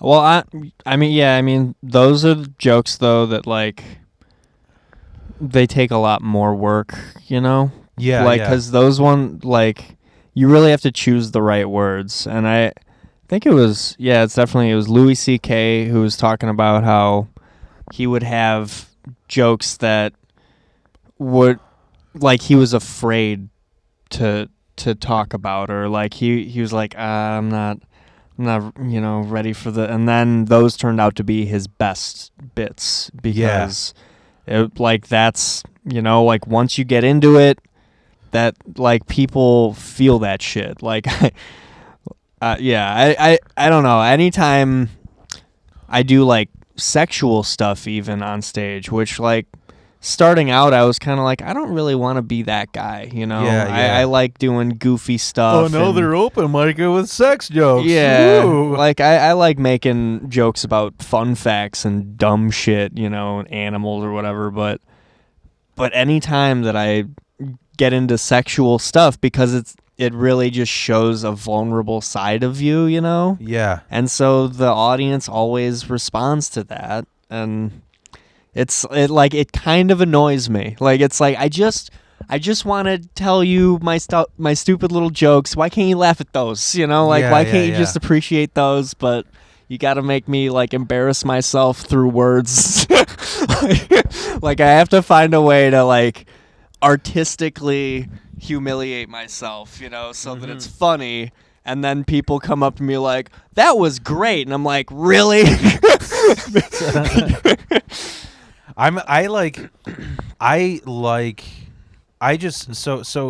truth about me is like, whether this is sad or not, whatever the fuck, but I kind of like raised myself because my dad left my family when I was like in second grade. My ma, that's why I fucking like learned English. I didn't learn it till I was like 10 or 12. Wow. And so I kind of like so the thing with raising yourself, you ever see like, remember they had those videos of like white privilege where they're like, okay, your starting line is at 0, but black kids are at like -20 at the, I never saw those. yeah. They had like these, like, I forgot what it was called. I think the YouTube channel is called like Jubilee or something. And they're like, they were like, here's where you start because of your race when you get into the job world, whatever, like who hires you, whatever. So for me, I just always felt no matter what I did, I had to fuck up like 40 times to really get, am I doing this right? And living that experience made me look at things so bizarre and crazy that I think it is funny now that I am getting a little bit more sane, to be. Yeah, like, I don't know if we get more or less sane as we go. I'm not sure. Like I like laughing at shit that's okay. I didn't make this into a bit, but here's like a crazy thing that happened that I was like, I was absolutely serious at the time about it, but now that I think about it, I'm like, that's insane. And it's so insane that it's funny, which was, like I said, I wasn't close to my dad. He fucking kidnapped me when I was little, me and my brother. So when he died, they were like saying, I was just like, give me the money. Give me the money. Where's the money? Like, I don't give a fuck what you do with it, And so what happened is I'm like really into taxidermy. You're really into it? Yeah. Okay. So I was like, I went down this rabbit hole on this Reddit fucking like, whatever page where it said, like, there was like a Marine. He's like, my dad was the most badass person I knew. So I got to this company to where they right above my fireplace, I got an AK-47, an AR-15, and my dad's skull right in the middle, and wow. I was like, what would be absolutely hilarious? Because I had a podcast before this with two other friends. You ever watch Craig Ferguson? Yeah, a little bit. The late night show? Mm-hmm. You remember he had that skeleton? Yeah. I'm like, dude, I should have my dad skeleton as a character on my podcast. And like, the more I went down the rabbit hole, I'm like, I'm telling my wife, I'm like, the thing that sucks is it's going to cost like $10,000 to be able to make him into a skeleton. And then I'm like, well, you know what? I could just do it myself. She's like, where are you going to do that? I'm like, right here. I mean, where do hunters like, She's like, you're going to rip apart your dad in front of, no. And then I realized, I'm like, yeah, what the fuck was I thinking, Maybe just wait for that next thought. Yeah. It was so, it's funnier in my head because I just remember, this is so fucking Polish of me. I'm just sitting in my bathtub, sipping on a tea, researching how can I legally taxidermy my dad. And I'm talking to my wife as she's walking by the bathtub. Well, I can do it legally if I do this. It's just complete madness. Or like, I was trying to turn this into a bit. I haven't turned it into a bit yet, but okay. The band Alice in Chains? I think, yeah. So the funny thing was, once number 18 right there, but I like growing up. So I would always listen to like rock stations, and you had to like hit record with your tape cassette to make a mix for yourself before burn CDs.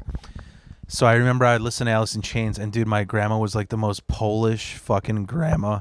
She would listen to there's an AM Polish radio station where they just did the rosary in Polish for like 8 hours. So she would just fucking cook food, and they would just sing the rosary for 8 hours. And one day I'm like, I'm turning this shit off. And I put on Alice in Chains. She's like, you know what? You want to know why they have that voice? They come to snap the rooster. I'm like, why? How, Grandma? It's like, because that's the sound of their flesh melting when they went to hell. And then I'm just like, damn, oh, okay, Grandma. So what Alice in Chains song are you going to sing when you're in hell? Down in a hole? But so this is actually a true story, and I'm trying to turn into a bit. So I got really into Satanism in like 6th grade. Wow. And I was like, dressed in black and shit. Yeah. And I was like this, like just carving pentagrams and this shit, and in yourself. Yeah, in myself and jagging off. Right. So what happened is, I'm like, I started looking at like religion as almost like a point system. So it was like being a 6th grade, Satanist. It was like I was just waiting for people to sneeze so I could just stare at them instead of saying God bless you. Wow. Just dumb shit like that. And so dude, I used to, for some reason, I learned how to like build perfect campfires when I was like in 2nd grade. I would always have, I lived by forest preserves. And one day I'm just like, what can I do for Satan? So start a fire. So I start this fire, And I remember hearing in class, because I went to a Catholic school, they're like, one of the biggest sins is jagging off, because you're supposed to produce life with that sperm, So I'm like, way too much life. so I'm just like in these woods, and I'm like, you know what? This is what I'm going to do for Satan. And I just jagged off onto this fire. Wow. And Did you burn yourself? I did not burn myself, but I started hearing that shit like crisp, and I'm like, that kind of sounds like Alice in Chains, So I don't know how to turn that into a bit, because it's more fucking weird than it is like Hello, funny. Satan. Yeah. But I don't know how the fuck we went off on that track, but so yeah, you got in a. You said Bill Burr, right? You said who else? Well, that's a big detour. Wow. Yeah. You never know how far back he wants to go. So you said like 17. So, yeah, I started stand up at 17. But I was doing speech team all through high school. So freshman year I was doing impromptu on speech team, and then they let me start doing original comedy.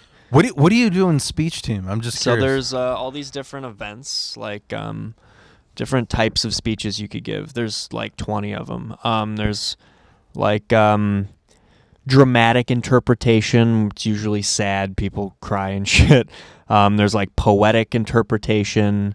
There's humorous interpretation, which is basically all of these interpretations are like already made speeches that people kind of just like do their own way. Yeah. I did original comedy, which is like you write a little script and a story. Yeah. And then you act out all the characters one person.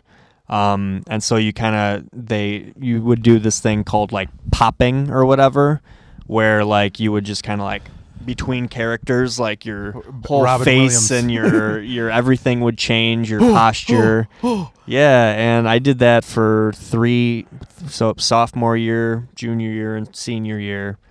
Because freshman year, they're not going to let you do original comedy. We don't know who the fuck this kid is, Only the funny ones can. But yeah, so I kind of already had a little bit of a background, like speaking in front of people. Yeah. And I did like a couple plays and like one-act plays. I directed some plays. I was also in a little comedy sketch group my senior year, which was really cool. It was like blackout comedy. It was just juniors and seniors. It was like 10 of us. No, we all got to write our own sketches, actually. Okay. And then we put together like an hour-long show. And I remember like I wrote a bunch of longer skits. I wrote some shorter ones too, and they did very well. But I had quite a few like longer skits in the show, and a couple of them got like cut because everyone in the group was like, these are too long for blackout comedy or whatever. And they just don't fit or what. I was like, all right, whatever, all my hard work, whatever.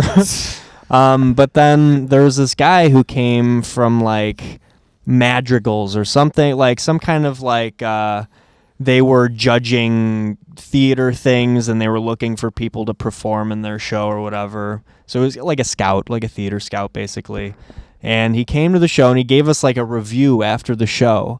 And I remember his one note was like, I really enjoyed the longer skits. And I was just like grinning in my chair like, oh my God, you motherfuckers, and it just felt so great. But yeah, so that was a really fun experience, was getting to write your own sketches like as a teenager and like put on a show. Like that was fucking awesome.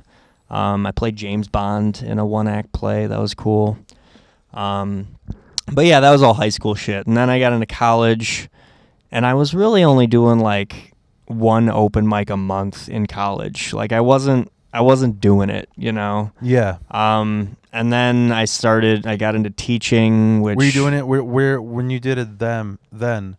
What open mic do you remember? I was at NIU at Northern Illinois University in DeKalb. So They had an open mic there? There was the House Cafe. Oh, okay, I see what you... But there were kids there, and I remember like...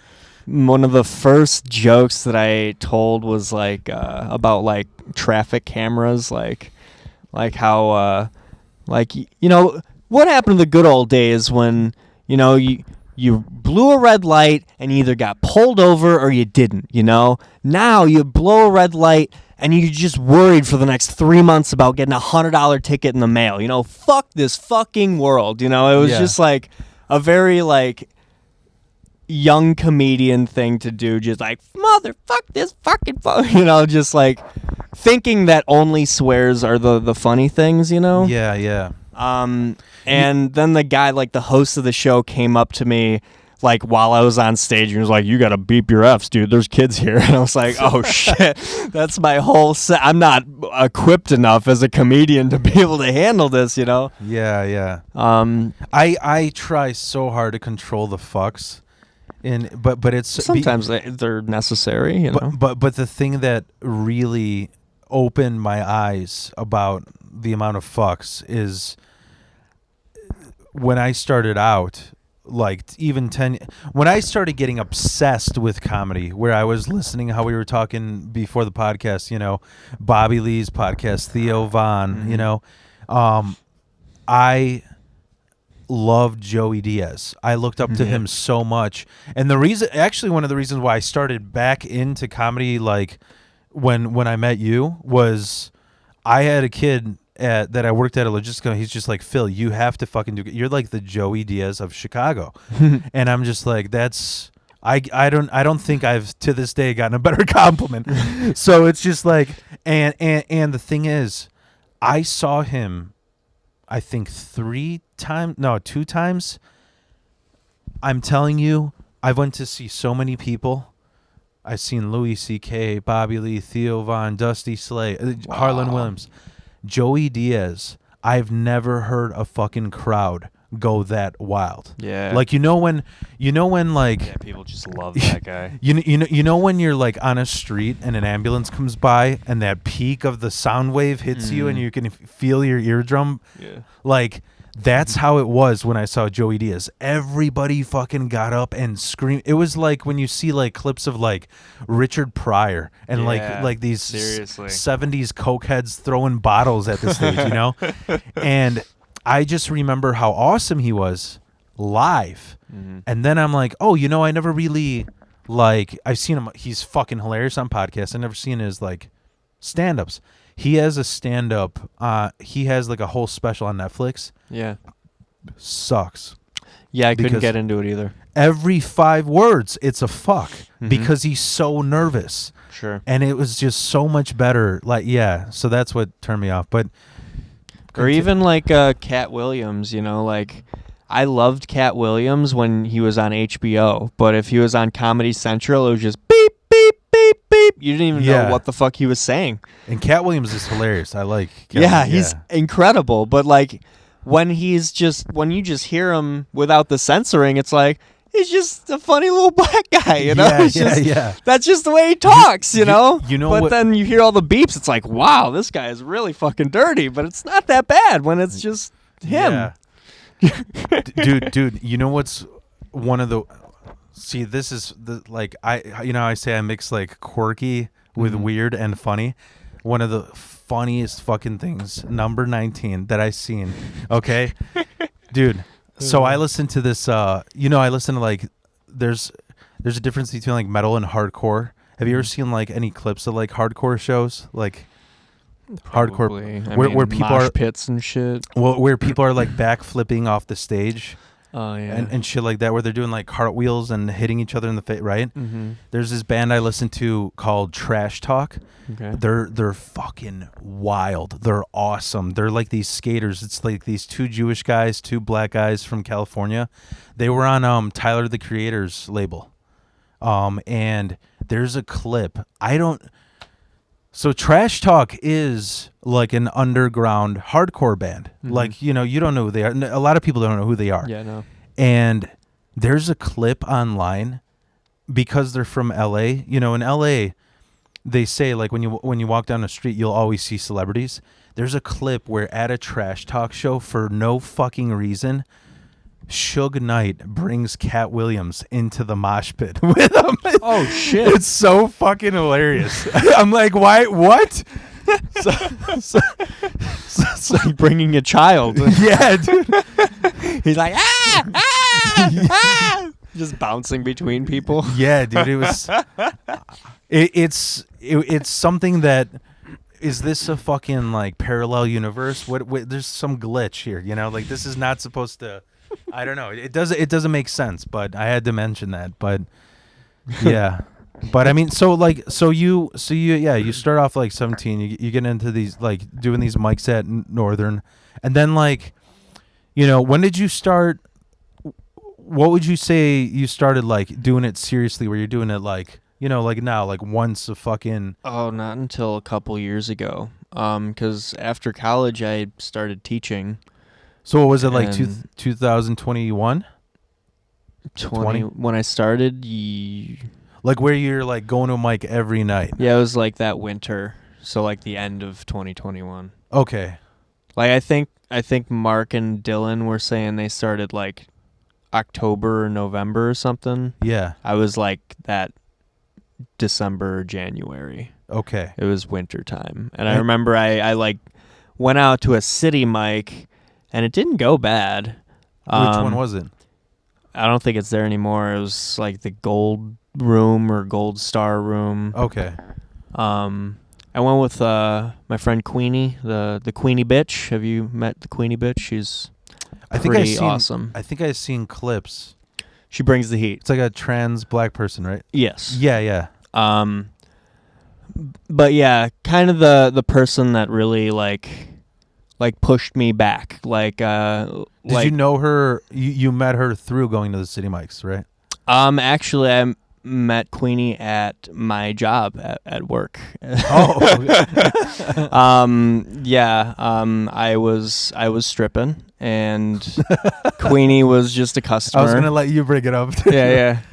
Queenie was just a customer, and we hit it off because Queenie mentioned that she does comedy, and I was like, "Oh my god, I've been meaning to get back into it," you know. And she's like, "Well, you got to, you know, you can't just keep waiting." And so you got into stripping before you did comedy again?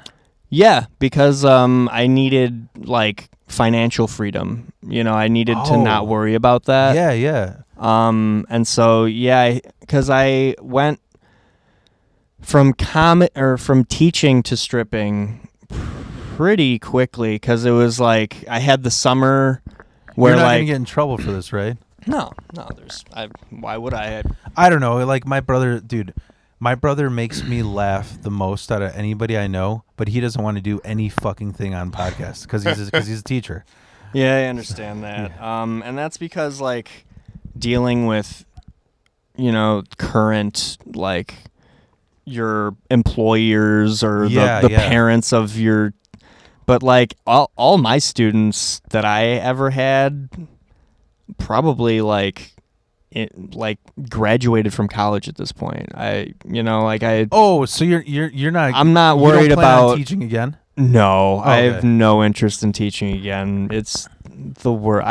I hated school when I was a student, and then I went to school to be a teacher so that I could work in a school and just spend my life in it. I was such a fucking idiot. Do you know who Colin Terrell is? No. He's a Irish comedian. He's a part of that whole, you know, the Legion of Skanks. Okay. And Big J Oker, like that's obviously my fucking idols, whatever. Yeah. And Colin started going on the Skanks, and me and my I told my brother, because my brother and I are going to therapy, whatever, because of we had different experiences with my mom, you know, and so I told him, I'm like, we should go to a comedy show together, you know, to like get along better. We went to go see him, and dude, I was so proud of my brother because he's a teacher and he's like really proud. Colin went off. He's like, he's Irish. He's like, you guys are such fucking nerds, you know? Like I went to school. I was like, I want to get the hell out of here. And you guys are like, oh, I'm going to just stay right here where I am, you fucking nerds. Like, exactly. And I taught at my old high school that I graduated from. So I literally felt like I was just stuck in the same fucking spot. Yeah. I hated it. So yeah, I had where my paycheck was going to be spread out like into the summer. So I was like, all right, I got a couple months in the summer to like figure out what I'm going to do, you know, like where I'm going to go exactly. And yeah, I was trying to get into like other kind of like Magic Mike types of places, but I quickly realized like I'm never gonna be that body type, you know. Like I'm so skinny, and like working out isn't an issue, but like you have to do like protein shakes. Since I'm skinny, like it is so hard for me to put weight on, and I was like, I'm never gonna be that like that, you know. And then I realized that like there are quite a few gay bars in the city, and I was like, I went to one with my friend Sarah, and I was like, let's see what this is all about. You know, I feel like you know, because at first I was very hesitant about working in a gay bar. Like I don't know, but then when we went, it was like, it's like a big fucking party in here. Like everyone's having a great time. Yeah. Because if you're a straight dude who goes to a gentleman's club,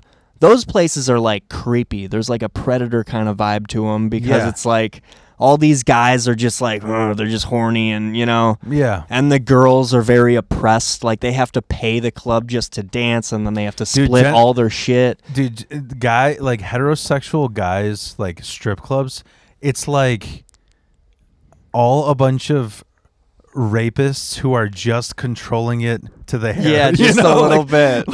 Like they're paying for it so that they don't have to go to prison. You know, it's like, it's a creepy vibe. And the only people who aren't creepy are like, I heard like fucking rappers. Like I watched this, like, I think the Violent J from ICP was on fucking Steve-O's, and he's just like, I fucking love going to strip clubs only because he just loves to show off. Like he'll be there, I just like to throw money in the air. I don't even give a fuck if the bitch is ugly, you know. Like, and I could see and actually the funny thing is that's better than some fucking guy like, you gonna be here next week? Yeah, you're my little sweetie. Yeah, you know I'm your one. You know, like it's so it is like a huge party. Yeah, I had a gay bars. Like everyone's happy. Like there's plenty of women there. You know, they're like, everyone is just enjoying themselves, and there's no like predator feels. Everyone has all the, like, the dancers have the control. You know, because like, I don't know, we're just smarter than I mean, you know, I don't want to tell you that like strippers are smart. That's but like I just feel like you have to adjust. You have to like learn quickly how to navigate that, and also keep your mind right. Like I don't know, it's easy for some people to fall into this like, oh my God, if one more person touches me, it's like, what the fuck is wrong? Like, I remember playing baseball and you get a pat on the ass, and that was a good thing, you know? It was I like, and maybe it's just I don't have trauma like that, and so like if someone like comes up and like puts their arm around me, or like gives me a spank on the ass or something, I'm like, oh hey, what's up? You know, like it's not gonna bother me, you know? And so if you go with it, you might get a better tip, you know? Honestly, like the more fun you have, the more money you make, and it really, like, it beats waking up at fucking 5 a.m. and teaching a bunch of fucking teenagers who don't care about anything that isn't on their cell phone to working 2 nights a week, like 6-7 hour shifts, and making enough in 2 nights than I was way more money than I was making working in a school. Like that is such bullshit that the world works like that, but like it is fucking bullshit, man. Like American work culture is so fucked. Like even what I'm doing right now, I'm like, I'm gonna do this, you know, like they're telling me it's a Monday through Saturday, you know, 9 to 6 shift. I'm like, I'm okay with that, whatever, you know. But I'm like, I got a plan, you know. I'm putting, this is so not Wild Phil, but before I got into this, I almost didn't want to mention this because this isn't even really like that funny or outrageous. It's just weird. Before I was looking for this job, I just went down this rabbit hole where I watched like 100 videos on stocks, and I just got really into fucking stocks. And dude, I was like, holy fuck, because all the money I saved from welding, I'm like, dude, getting into stocks is like what Adults do. I mean, it's like the way poor people look at stocks is the way conspiracy theorists look at like the Illuminati. Sure, yeah. It's like this club that they feel is like unreachable, but if you reach it, dude, I put all the money in. Like, I'm just giving an example. Like a week ago, in 3 days, I made $3,000. Wow. Good like job, just man. fucking, and all I'm doing is there's just like one YouTuber. He's like, all right, tomorrow put all your money on this because of this, Right. and the thing that I found about stocks, it makes me feel so condescending because this is the truth. Poor people are fucking impulsive. So they get they get a $5,000. Some redneck gets a $5,000 bonus. He goes to a strip club to be a almost rapist, or he's like, I'm gonna put it all on black at the roulette table, and you lose it in a snap. Dude, stocks. If your stock doesn't go up, you still own those shares. Right. So you just fucking wait until it goes up. And that's what my plan is. I'm just going to wait until I'm like, you know what? I'm sick of working. I'm going to take another break and just keep it in the stock. If you were able to do that, that's awesome. I do have a Robinhood account, Yeah, that's what I do it on. And I was doing pretty good for a little while, and then all the shit happened, and it's all just Yeah. There was one stock that I bought it at like $3, and then it went all the way up to like $70 per share, and I was like, let's see if it goes higher, and then I just like forgot about it or something. Then it went back down. I was like, I hate stocks. I hate them, and but yeah, I also, what I decided to do once I started to make a little bit of money from the stripping was I got a mining claim in Arizona. It's like, dude, you're not gonna believe this shit. 40 acres for $3,500 in the Superstition Mountains, and this is legit. Like, you can buy mining claims, and the thing is, like, you can't build or live on it, because it's like meant to be for mining. But you can camp on it up to 2 weeks per month. And prospect for gold, gemstones, you do whatever the fuck it's in the desert. Like, no one's out there monitoring this shit, you pay like $330 a year, like once a year, for like maintenance fees, because they have to like regrade the road and shit. It's like a long dirt road going into the mountains. But yeah, so I just have like this spot in the mountains, and Superstition Mountain, that's where we spread my dad's ashes, so there's like a little sentimental value to it too. But it's such a cool fucking place to escape to, and it's land, so it's like it's an investment, and like, who knows, like in a couple years it might be worth twice as much, and I get like a vacation spot in the meantime, like, it's pretty fucking cool. That's what I tell everybody. Like, I'm not going to shit on people, but it's just like one thing. See, I never knew what to point the finger at as to why I was this way, because my mom didn't teach. I just learned this on my own. Dude, I started saving money since I was like 12. Wow. Like, I literally, speaking of being a fucking car salesman, I just talk my family members, and I'm like, these fucking gay ass like Ralph Lauren polos that you buy me when I want to wear a Slayer shirt, I'm never gonna wear them. And they're like, oh, you're gonna wear them. And then what ended up happening is, like, I would wear them. Like, I would have like a drawer for like all the shirts I like, and then a drawer for like shit, like if I'm working out in the yard or something. So I would wear like these like expensive, like whatever, Tommy Hilfiger polo when I'm like playing a football game in the rain, That's what I would wear underneath, because I'm like, I don't want to ruin these shirts. And then they're like, all right, finally, we'll give you cash. So I just started saving since I was 12, and I just like, I can't understand people like our age. I don't get it when people rent. I don't get it, man. Like, to me, it's this simple. It's like when fucking Blockbuster was around. You're a homeowner? Yeah. Okay. Oh, yeah. I fucking paid this place off. Nice. It's fucking, that's got to be a good feeling. Yeah, dude, it's fucking great. And it's just like, I just don't get, I don't get it. To me, it was always like, okay, I can rent Shawshank Redemption 40 fucking times because it's a Mhm. great movie, or for the price of renting it 3 times, I could buy it. You know, Right. I just never understood that. I agree that. Like my sister-in-law, you know, I love her to death, but the money she pays for like rent, I used to pay for mortgage Right. after I refinanced it, meaning like it used to be a 30-year plan, but then the percent went down, so I did it a 15-year, so it goes up like double. Even when it went up double, it's like, what are you doing? Why? You know? So, but yeah, I don't know how we got on this topic. No, rent sucks, man. But yeah, no, that's see the other thing I wanted to mention, because like I'm looking for these like controversial videos to do reaction videos to. Okay. And I'm seeing all these stupid fucking dorks, like these Andrew Tate lovers, like who fucking like they have like 20 women on their show, and they're just talking about like, you guys are whores for being on OnlyFans. Nobody's ever going to value you. What you're doing is kind of like a dude's version of OnlyFans by stripping. Yeah. And it's good that it's fucking working for you. And I don't think like all these dudes that are shitting on chicks on OnlyFans, you're fucking jealous that they're making so much more.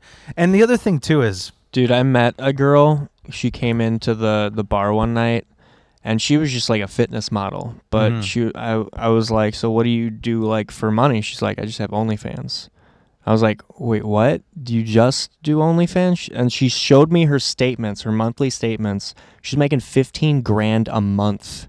yeah. And she's not even doing any nasty shit. It's just her like posting, like teasing, kind of like, hey, do you like this fucking outfit? You know, like this, these yoga pants that I'm going to work out in today. Like it's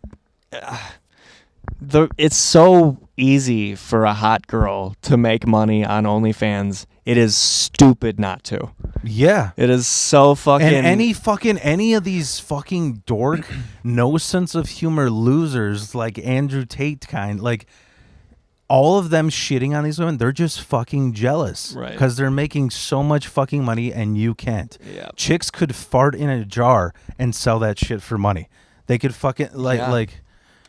Or like the whole, oh my god, the bathwater, like the cereal bathwater. Did you hear about that? Like the OnlyFans girls that like they had a bath together and they put like cereal in the water, and then they just like put the water from the bathtub in jars and sold the jars, like, little bits of cereal in it and shit, and guys are buying it and actually like drinking the water and eating the little cereal bits. It's like, oh god, how? Like that is I don't know, man. You know So that's fucked up. It's funny that we're talking about these fucked up kinks, because I went out with this one chick.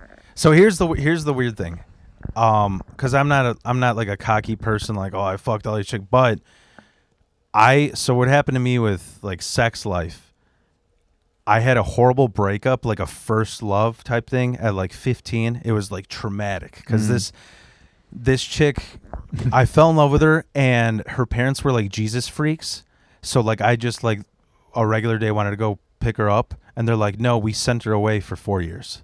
Like she just disappeared to a Jesus camp. Holy fuck, dude. So it fucked me up, and like I couldn't, like for years. No closure. That'll get you. Yeah, there's no. I'm like, is she coming back? When she does come back, is she going to be a different person? Like I didn't know. Wow. And what fucked me up even more is she came back 2 years earlier and just became a junkie on the streets. Oh. So it was just it.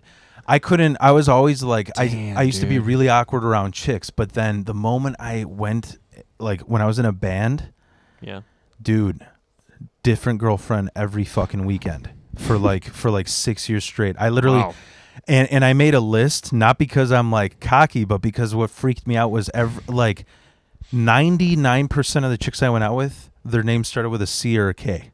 It's like Kathleen, Kim, Katie, Catherine. Like it was weird. I don't know, but the fuck was I getting at? I forgot what the fuck was I getting at. OnlyFans. Yeah, Bathwater? OnlyFans, bathwater. Fuck, I don't know where I was getting at with this. But yeah, I don't know where I was getting at. I feel stupid. It's okay. I know one thing that I was gonna mention though that was funny is when you were talking about how you felt weird going to like gay clubs. Oh yeah. I had the weirdest situation where I went out with this chick, and she was like, I had a huge crush on her, and she was like a huge fag hag. She was, you know what that is? Oh, what? Fag hag.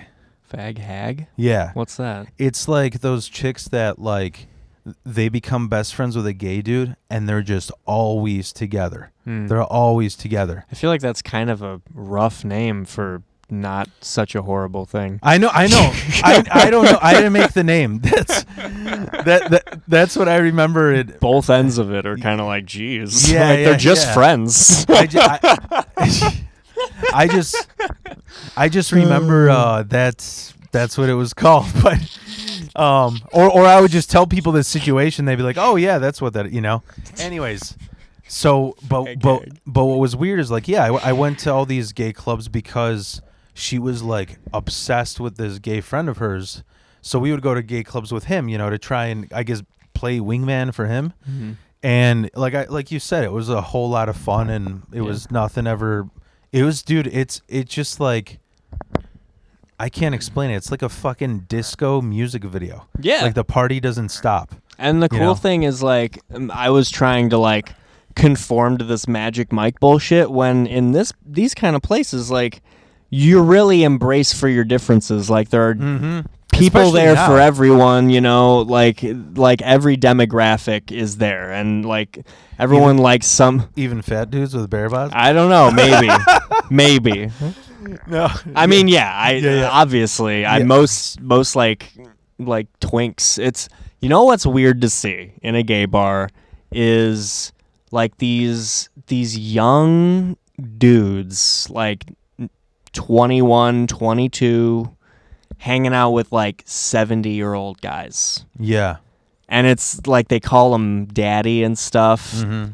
And like I don't know if it's a sexual thing or a financial thing. Well, but like I just kind of get like no, dude. I didn't mean to cut you off. Oh but yeah, no. I've heard where who that guy Milo Yiannopoulos was. He was like this. They hated him. He was like this gay right wing speaker, and he was talking about how like that's a huge. They don't really call it pedophilia, but that's how, like. Well, it's not. He's over 18 or 21 or whatever. Yeah, but they're saying like even back in the day, like I even had an episode. I had a podcast rant where I was just ranting about like what constitutes as okay as being canceled, because like people go after who they want to. Sure. Whatever team you're playing for, it's like, oh, it's cool to hate on. When people hated on Dane Cook because they're like, oh, he's going out with an 18-year-old or whatever. Oh. So it's like what people don't realize, like. There's in the gay scene, and this I don't necessarily think this is that fucked up, because it's basically what they're saying is boys that were gay back in I guess before 2000s, it was such a stigma to be gay that their way of coming out was having like a father figure, like a mentor or whatever. Yeah. Which is like that's a George Kinda Michael. like, that's a George Michael song. Father yeah, figure. but like also it was ancient Rome and Greece and that's just kind of how it was. Like they would have this sexual relationship with the boy, but they would like teach them things and like show them how to be a good man in society. So it's like there's perks, I guess. There's benefits, I guess, but. I don't know. I don't mean to judge. Like it's just like it just kind of catches you off guard when you see like the contrast of age. I mean, I've dated older women before, and what's the oldest you've dated? My last girlfriend, I was 26 and she was 40. Oh wow.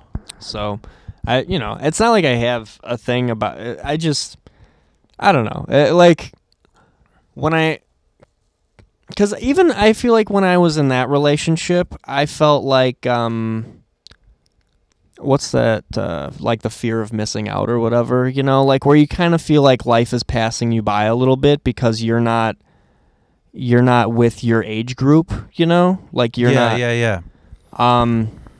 I don't know if that, but yeah, I don't know. So I feel like when I see like this young sprightly dude, and then just like this his daddy or whatever, and I'm like, all right, if that's what makes you happy, but I feel like this dude's got a lot of options, and he's settling or something. But everybody, but like, I don't, I don't know if this is like because I'm a fucking horoscope dork, but I'm a fucking Gemini, so I like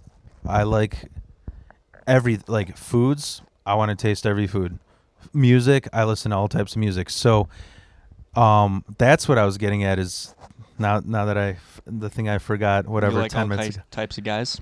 No, I was talking about before when I was saying like when I was I was like this awkward fucking kid, but then when I got in a band I had like a different girlfriend each week. Mm-hmm. So they don't have it anymore because it's kind of, I guess, these fucking pussies like said it's fetishizing whatever, but on Plenty of Fish or like there's another site you used to be able to pick like what kind of person you want.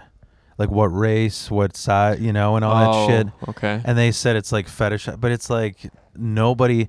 The funny thing is, I read an article about it, and I'm not even joking. The reason why they shut that down is because they said the people that nobody's looking for are Asian men. I'm not even joking, dude. But when I was on there, I was like, dude, they're gonna hack the system anyway. Yeah. That's good, dude. That's a good punch.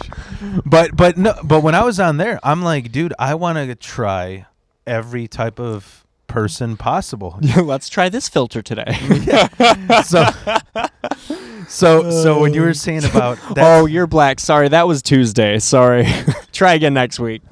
No, dude, I have such goofy stories on there. So like when I was saying like different people on there, so like one time when you're talking about a weird kink, dude, this was so fucking hot that one time. I don't know if I would ever do it again, bro.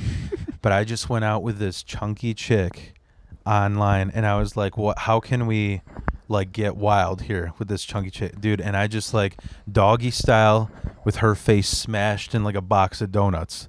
Oh, like that's hot. Like I like donuts. But it was just like I'm like there. I can't believe there's not more porn than like that. So you made porn that way? That it wasn't just for her to have something to do while you fucked her. It was because you I actually knew filmed it. It was like I knew that's what you. I didn't film it. No.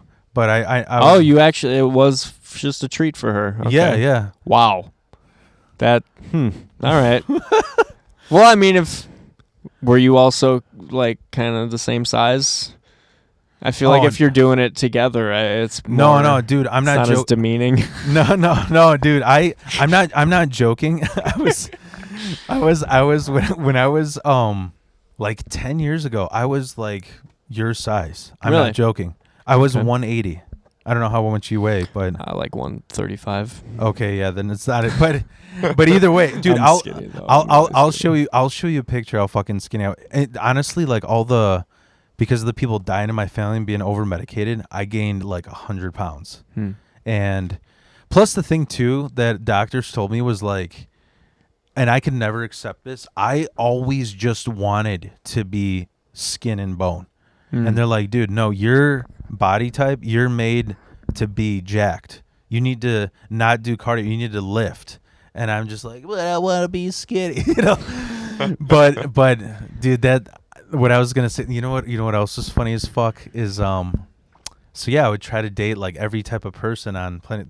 That's my way of being woke. I'm diverse in the fetishizing. Dude, I just remember how funny it was because I was under the impression that these sites were like, we're fuck buddies and we're aware that we're fuck buddies. Right. Like this might be a one night thing.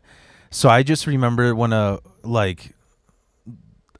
it was awkward, but it made me laugh my ass off afterwards because I was myself on these websites. I'm not going to like brag or whatever. I'm like, here, I'm this fucking guy playing this band. I guess I'm kind of like a hipster. I'm into psych music, whatever. So I went out with this black chick and I think she saw my profile, so she's like, oh, I have to like up my game and be like hipstery and quirky, you know. So she was, the way I would describe her is she had like this personality that would go to like Comic-Con, you know, like with those cartoon character like the winter hats, whatever, you know. Okay. Anyway, I don't know what the fuck I'm getting. I know what you're talking about. But she came over and she's like, let's play a board game, like trying to be more quirky than I knew she was. And I just got to this point where I'm just like, all right, let's fucking bang. And then it was just so funny to me because in my head I was like, I want to go out with like a fucking hood black chick. And the moment I said let's fuck, that hood got out of her. She's like, all right, motherfucker, we doing this once and I'm never seeing you again. Whoa. I'm like, that's what I wanted. There we go. It was fucking, oh my God. It was just, but, Wow. So what a segue from that. So you got into comedy at 17. Okay. So now you're, dude, I gotta say, once again, I don't fucking kiss ass. I'm not a fake person. Dude, from when I met you to now, you've gotten so much better because, Thanks, probably because like what you were saying about your mom, that you became more yourself, that high energy, Right. you know, because man, people can you know those guys that are 10 years in and they're just like focusing on writing. Right. They're poker faced because they're fucking jaded. Right. They're not enjoying themselves anymore. Yeah. And it's just like when you have that in your mind where you're like, you know what? This might be me 10 years from now, and that's okay. That's how you'll enjoy it instead of everybody trying to be Louis C.K. Like I was talking about this with Tom and Luke, that I was like, okay, why is Sebastian Maniscalco so big? Because he's like this classy Italian fuck that kind of rich people could look up to or relate to. So he's like relatable across to a lot of people. So I knew from the start, I'm like, dude, the shit that I talk about, these fucking deaths in my family, getting kidnapped, nobody's going to relate to me. So to me, I'm like, I'm setting this bar of like, you know what, bro, if one day I could like be on Legion of Skanks or open up for Big J. Okerson or Luis Gomez, you know, that's good with me, man, you know? And so who do you still, if you had to name like top 3 famous comedians, do you still look up to, would it be the same, Bill Burr? Bill Burr for sure. Oh man, I love Mark Normand. Oh yeah, Mark's great. Did you go to his taping? Oh no, I have not seen him live yet, which Oh, it's just man. going to keep getting more and more expensive. Yeah, dude, but he's so fucking great. So he had his taping in, what was it, like March or something? Or no, it was like recently, maybe. Yeah, he did it on St. Patrick's Day. Okay, yeah. I remember him saying, like, why the fuck did I didn't know it was St. Patrick's Day until I got there and the fucking river was green, you know? Yeah. Because he did it in Chicago at the Vic Theater, I think. Yeah. And I think Pickerel was telling me, he's like, I don't know if it was Pickerel or somebody else was telling me that they want to go, but because it's a taping, it was like $120 a ticket. And I had already seen him the October before that March at the Vic. Oh, wow. And dude, he's so fucking cool. Yeah. He'll meet 100 people before the show and then whoever the fuck stays after. Wow. So I got to fucking meet him after, and he was so frazzled because he's like, he's an anxious person. So he's kind of that. See that. He's that kind of person. Like, if I don't meet people every show of the fucking tour, someone's gonna say something, you know. And it was it was really cool. Like, yeah, I remember me and Kelly went, and Kelly and I agreed, like, dude, we had a headache From because of laughing so how hard. quick he was. Yeah. I could, like, near the end, I couldn't follow him. Right. Because we did the late show, so normally it's like, I don't know, and what is it, like an hour, you know? He went like 2 hours because it was the late show. He's like, I'm going to do an hour, and then the last hour, I'm just going to do call-outs. Okay. And it was so much. I'm like, damn. I'm watching a genius. Yeah. Because I don't think I could ever do crowd work like that. He's truly amazing.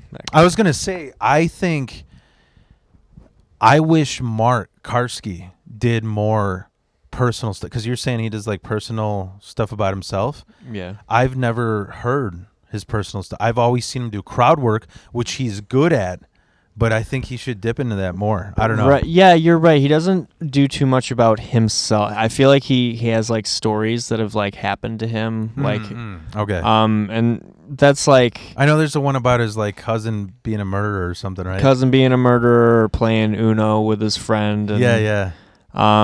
So yeah, he's got like his go-to bits, and like his complaint is that like he doesn't go out and do stuff enough, so he doesn't generate material because he's not living life or whatever, and that's the only way he wants to get material is from living his life. But I told, because like meaning I remember he wants to live the life that he already lives. He doesn't want anything more. No, he wants more. He's saying like the reason he doesn't have new material all the time is because he just doesn't go live and have experiences to make material about. Yeah. But I feel like I remember a while back, he was kind of like, it was at Joe's, and I was doing my bit about the Clone of Willy or whatever. It was after I had done it. So like, because comedians, they'll just keep razzing you about the same shit over and over. And it was like a few weeks later, and I was like, God, you're still talking about this, like. And so it was kind of a moment where he said something about the Clone of Willy, and I had said something in return, like yeah, that's all you're gonna talk about because you got nothing new of your own, something like that. And I feel like he took it to heart. Like he actually, he brings this moment up himself sometimes, and he was like, man, like it really made me think. Like I keep doing the same thing, and then shortly after that, because I told him like, dude, you're so fucking funny on the spot. Like just do that. Just talk to the crowd, and then he started doing like.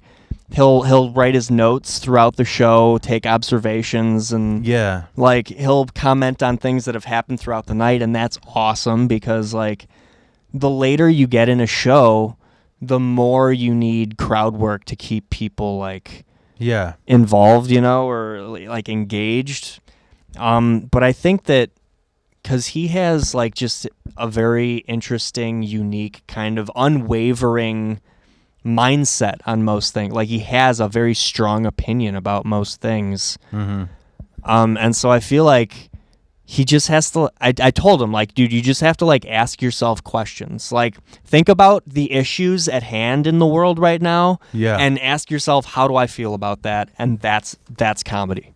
Because the way that he thinks, the way that he talks is so fucking witty and so unique, and it fucking punches so hard that like that dude has got something, I love that I've been able to like be in a crew with all these guys, like Dan and Dylan too. Like I love that I kind of fell into it too, because it was like TJ was having a baby, so he was like, if anyone's interested in running this mic, just come and talk to me. And so we didn't really fight, because AJ at the time too was like, we didn't know each other. We really, that's maybe they did. Crazy. They did, that's but I didn't know anyone. You guys kind of like get along so well, right? It is honestly like a huge stroke of luck that all of us were thrown together and we all like click and we have like good comedic chemistry and we're all like different in our own ways, even though we're all just white males, And so yeah, it's just it feels like really cool to be a part of that crew. And like I love that we have Josephines that we can just like, like I just keep trying to find ways to make it our own little place, with the Jerks memorabilia and the flag and the mic stand. Like I don't know. I really think that it can go somewhere. Like we can do a lot with, like it provides a lot of opportunity when you have like a support system. You know what I'm saying? Yeah. Yeah, I don't know what I would like. It is cool. I mean, I feel like it would be a good thing to like. If I had to add my 2 cents, I'd say even building like a small fucking 3-inch stage, something like that. You know? Oh, at Josephine's. You know, like you know, the kind that like skaters used to build to like just grind on. You know, just a small ass fucking thing like that. I don't know, because to me, I was almost thinking like, have you guys ever thought like the Jerks, even doing a different venue? No, you like that place? Well, I mean, it's kind of the home, and it is like a cool place in its own way. Mm-hmm. Like a lot of people knock it because I don't know, it's like a dive bar, but it's very like it's like nostalgic to a lot of people too. Like there's all this art on the walls and stuff, and Yeah. I don't know. People don't like it because it's so different than like most other stages or venues or whatever. But the thing about Joe's is that like it makes you exercise different parts of your comedic muscles. Like you can't just go up there and do material and just go through the motions. Like it really taught me that you have to fucking feel it. You have to be present. You have to be in it. You have to believe what the fuck you are saying. You can't just be saying the thing that you're trying to remember. You have to like really mean it.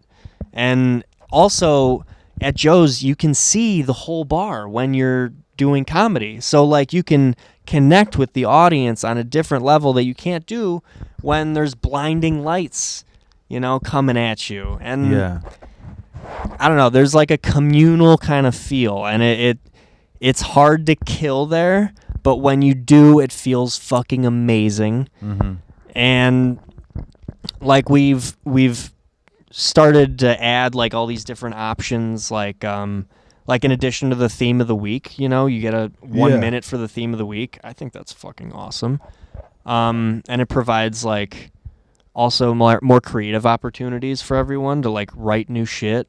Yeah. But then we started doing the drive-by rounds, you know, where like people can just throw topics at you and you just kind of like off the top of your head. Yeah. There's the people on the couch that you can riff with, like they got hot mics. I think that's fucking so cool and unique to Joe's. Like I don't see anyone else doing that. Yeah. And then we started doing workshop rounds where people can do like 4-minute sets of like a joke that they're like not sure of, and then the remaining couple minutes we give them feedback, you know? Yeah. So it's like there's like a whole fucking menu of things that we're like, it is a great room for like building your comedy skills if you can see it that way, if you can appreciate it that way, and not just see it as like these people aren't laughing. It's like, well, maybe you have to just try something different then. You know, like maybe this is the time to veer away from your material and like do some crowd work or ask a question or just like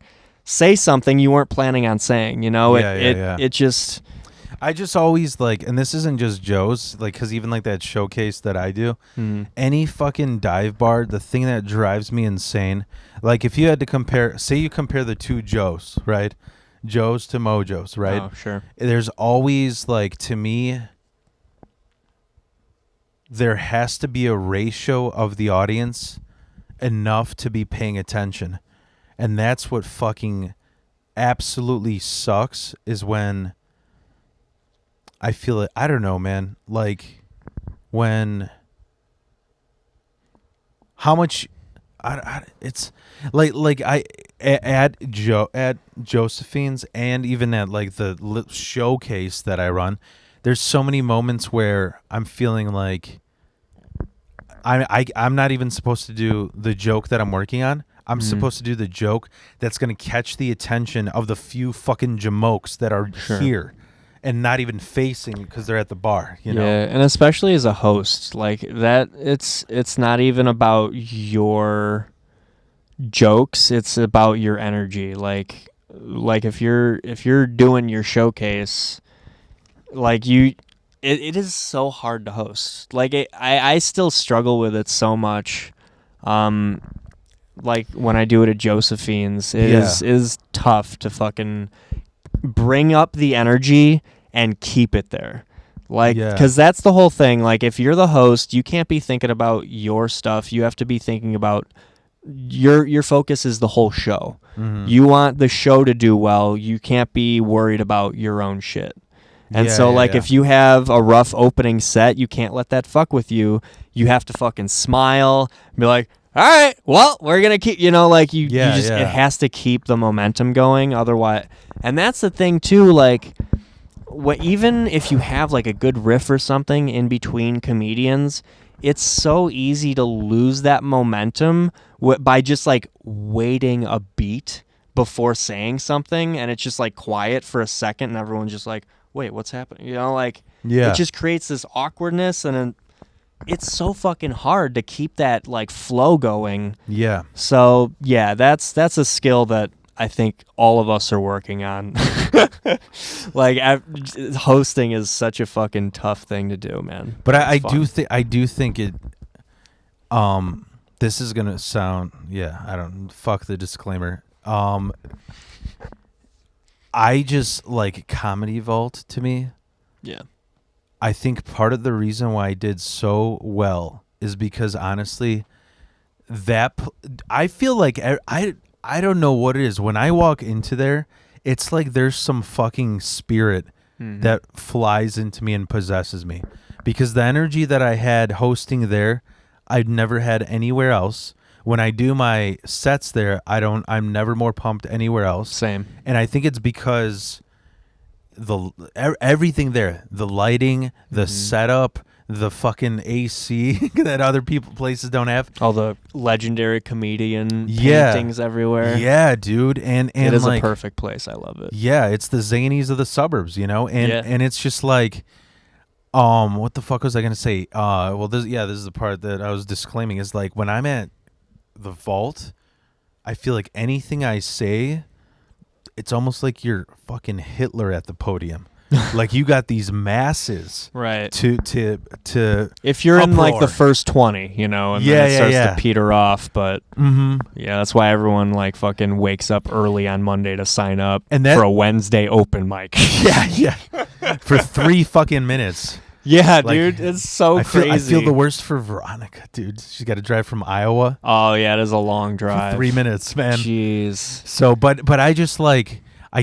You know what I'm saying is that's the point I was trying to put the two together, and it just came now, is that when you host wherever anywhere else, Josephine's, Taylor Street, whatever the fuck, when you don't have that reaction of the masses, it's so much fucking hard to pretend. Like you're in the middle of a dive bar with 15 people, you're like, this is so awesome, guys. That's true. Like, because you do have to like kind of, you almost have to fake match, or like you have to meet halfway, like, all right, I'm not gonna like pretend like this is super exciting, but I think like that's also the key, is like authenticity there. Like as long as you're just being real with everybody, and like, because what's the thing Mark always says, like the comedian is the one who like points, like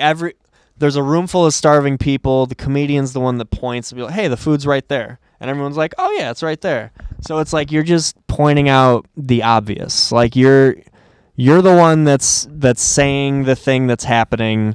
Like you're kind of being the voice of everyone's thoughts. Like everyone's thinking it, you have to be the one that says it. Yeah. I kind of forgot what I was trying to say, but no, dude, it's fucking. Have you So I know we're running. We should probably wrap this up. But I did want to ask you. What did you want to talk about your book? My book. Oh yes. So here, that's for you. Awesome, thank you, man. It's called The Recipe Maker. Yeah. If you want a copy, it's on Amazon. Search it with my name, Danny Hamel, because otherwise you get cookbooks and shit. It's a fantasy novel. It's epic adventure style. I made my dad the main character in it. Yeah. Because he died when I was like 18 or 19. Is his real name Norm? Yeah. Oh, okay. Yeah, that's... It's funny because, like, it's kind of an ironic name because he's the one that's not, like, normal, you know? Yeah. But it was like, it's my dad's name, so... but yeah, I kind of, like, I created a whole new world, you know? And Yeah. it was like, because while I was like a special ed TA. Yeah. And so I would just sit on the side of the classroom while the main teacher taught.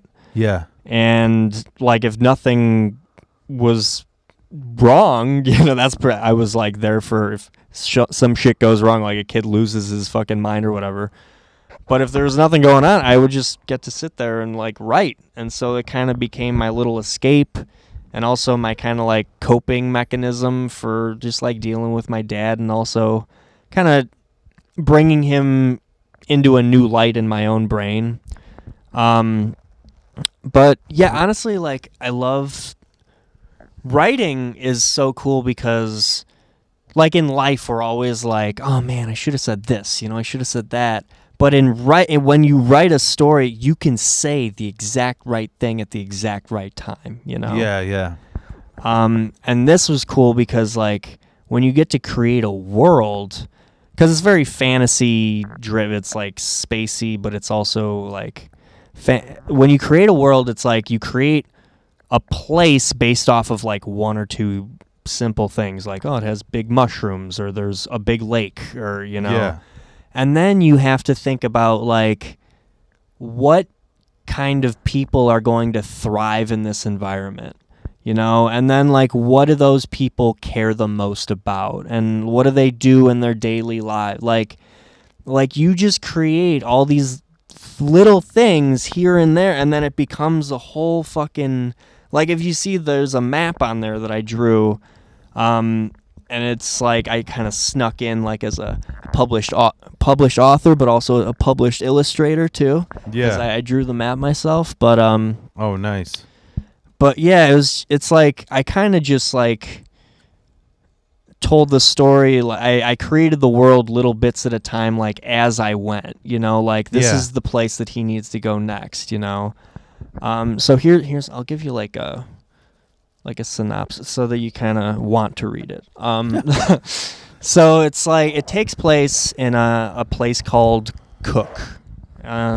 Cook is like this town. It's like a village, and it's like on a mountain. And it's full of these people who are like independent free thinkers who have kind of like escaped from lives outside of Cook. Cook is like at the edge of the map, next to the beach. It's a nice place, you know. The rest of the world is a rough fucking place. Or at least it's just not as safe, right? Yeah. So these people, they live in Cook, and they're working all the time, just on whatever they want to work on. Like they have these visions, and they just like they're kind of like silently just doing their own thing, and they're so happy about it.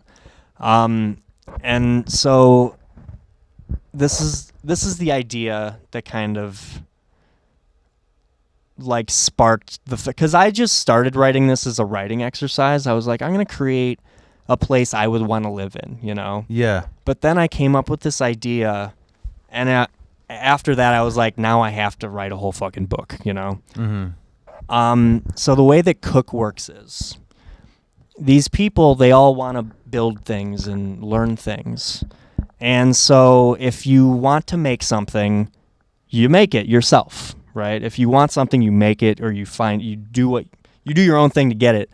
But if you don't know how to make something, then you go to the recipe house. And the recipe house has all of Cook's recipes. And they're cooking recipes, but they're also recipes for everything: how to build a rocking chair, or how to think like an artist, how to remain calm in stressful situations, like how to be a beekeeper, you know, like there's a fucking recipe for anything. And so the way it works is, if you want to make something, you make it. If you don't know how to make it, you go to the recipe house. And if you go to the recipe house and you can't find the recipe that you're looking for, it then becomes your duty to leave Cook and you cannot come back to cook until you find a way to complete that recipe. And so every recipe is the result of an epic adventure, you know? And people are literally like leaving this safe haven so that they can learn, so that they can explore and go on this adventure that's going to teach them something. And like, there's nothing stopping a person from coming back. It's just like, you want to be proud when you come back. You want to have that recipe, you know? So the main character, like the problem, I kept it vague when I first started writing it. I was like, I'll get to this later, but then it worked out perfectly. It's just a big black spot in the sky, and no one knows what it is, but it's too far away to see. And, And so the main character is like, I gotta go. You know, I gotta figure this out, and if there's a problem, I gotta solve it. You know. Yeah. And everyone's like, but you can't. Like, if you can't figure it out, you can't come back, you know? He's like, well, fucking someone's got to do it, you know? Yeah. And so it's one of these stories where it's like you're going to meet new characters along the way, and either they're going to teach Norm something or Norm teaches them something or both. And there's all these encounters with, like, creatures and monsters and all these fun things that I kind of came up with. But there's also, like... There's so many things that while I was writing it kind of made me feel like, this might get a little kooky, but like I was kind of meant to write it. Like I felt like there was a little bit of a muse, you know, at my side a little. Like for instance, he meets a black bear. Yeah. Who becomes his companion throughout the story, which I think is fucking awesome. And he names the black bear Nova because, like, when they meet, it's at night, and they kind of, like, he's at a campfire that he just made, and the bear kind of, like, jumps over the campfire at him, and they fight. And so, like, there's this big combustive moment, and then, like, the next morning, the bear is all calm and stuff. And so he names him Nova because a nova is, like, a star that gets really, really bright, and then it returns to a docile form, right? And so I was like, yeah, okay, I'm going to name his black bear Nova, you know, my dad's black bear, his name's Nova. And then, like, I was talking to my mom, and she just mentioned, like, just randomly, oh, yeah, your dad, his very first car was a black Chevy Nova. And I was like, holy fuck, like, that is it's too, like, coincidental to be like, it's not lit. And then also I went to a music festival with my brother, like while I was still in the writing process. And I had like my notebook with me that I had handwritten the whole fucking thing. And we had done mushrooms together, and we were kind of just like sitting at our tent, just enjoying the effects. And I pulled out my notebook, and like I couldn't read it, you know, because I was so fucked up. But I started to notice, like, between the words, like the gaps of the words, there were like these lines, like these trails, these shapes that were being formed. And I was like, maybe this is just fucking mushrooms, whatever. So I got a highlighter out, and I just started like just drawing in the little lines that I saw, you know. Yeah. And again, like, I can't read these fucking words. I'm just like, oh, this is fun little. And then like the next day I looked at, like, you know, what I was drawing, and it was like there was like the scene where they have this fight. The lines are all like kind of like an explosion, you know. Yeah. And then there's another scene where they're kind of like picking up and deciding to continue moving. And the lines made like an arrow, you know? Yeah. And so it was just like, there was like an energy jumping off the page from when I wrote it. And I don't know, there were just so many little things. Like the story is very allegorical to my own life. Yeah. And like just the world in general, and how I genuinely feel like if everyone just figured out what the fuck they're supposed to do, like what makes them happy, you know, like and this is so difficult to do, but like for a person to just figure out what they're the most passionate about, Yeah. and then just do that thing. If everyone did that, the world would be a happy place, and every job would still be taken care of because there's people who care about that job. Even if it's a shitty job, there's someone who cares about it. Mm-hmm. Like, zookeeper, if you're going to shovel the shit for the zebras, it's because you care about the zebras, Yeah. The job is going to get done, Yeah. And it's far-fetched, but like that's why it's a fantasy novel, but so like this is the kind of world where like you just, I don't know, it's a fun read. Yeah. But it's also very deep. The way you explained it right now made me want to read it more. Good, to be honest. good. Like, because when somebody says fantasy novel, I'm just like, okay, so what is this going to be like? Mystery Science Theater. No, yeah. They just make fun of. No. It's just a show where they, like. Have you ever seen like Sven Gulli? No, yeah, I've seen the Mystery Science Theater. Yeah. Oh, okay. Well, no, it's when people say that like fantasy. I'm thinking like, is this going to be like a B movie of? No, it's actually it could be in like the self-help section too, because yeah. What turns out like the black spot in the sky is actually like it's a big shadow, and I don't want to give too much away, but like the people who get stuck in the shadow, like they just get stuck like mentally as well. Like they can't move physically, but also they start to hate themselves, and it's like a pretty solid representation of like depression and suicidal thought. And so it's like chapter 13, that's the rough one. It's like most of the story is pretty happy and fun, and like wow, like there's a lot of visuals, like I created new plants and animals.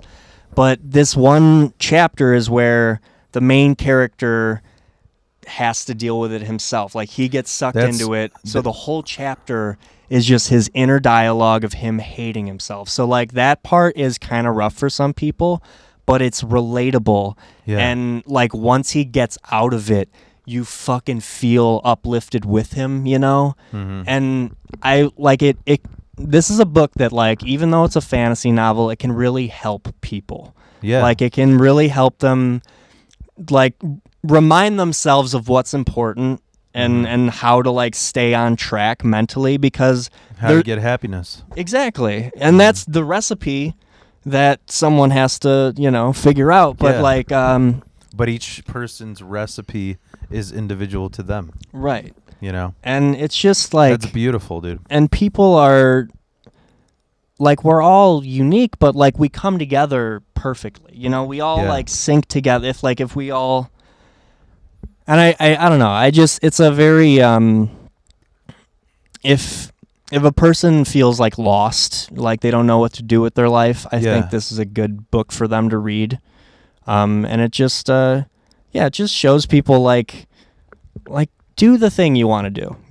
Don't be afraid to do that. And it's going to suck at times, but it's going to be awesome too, You know the way you described writing before, and I'm definitely going to read it after this description, because it seems cool the way you fabricated this world that is appealing, because there's so many times. I mean, you know what? Because we live in a world where there is no fucking like original new fantasy movies. It's all remakes, Yep. But it's funny because when you're describing like the writing process, why it's awesome, because you can say the exact thing you want. Yeah. Dude, that's the one thing. I don't miss it, but it's not that I don't miss it. When I played music, what I loved, so up until today, I've written 14 albums, and they're all on Spotify and whatever. Wow. I had like I had the psychedelic group, I had the metal group, and then I had this experimental like ambient electronic music to meditate to. But but the thing that I loved was that I never really talked about this to anybody but to myself while driving a car. But nice. But what I say is like, what I fucking like for the longest time, and this is getting some emotional shit, but like I could never figure out why my dad was gone. You know, like why he left my family. And I was like, well, yeah, he beat the shit out of us and he was an asshole and he was an alcoholic. But I was like, did my mom drive him to the alcoholism? Whose fault was it? And I would like listen to, I remember being really young and just watching Pink Floyd concerts with him. And so what I thought, the reason why I'm bringing this up is like music was so beautiful to me, similar to writing, because when somebody here, you know, Wish You Were Here by Pink Floyd, right? Do you know what that song is about? No, I don't think so. It's about their original bassist in the 60s, because they had a bunch of lineup changes. Sid Barrett. He lost his mind from taking too much acid. You know, people say when you take acid, it could open the door for schizophrenia. Right. That's what happened to him. Damn. And what was fucking, well, I get it mixed up with Wish You Were Here and Shine On You Crazy Diamond, because one of them, they were both about him losing his mind, but one of them, while they're recording the song, they hadn't seen him in 40 years, and he just walked into the studio while they're recording it. It was fucking crazy, you know?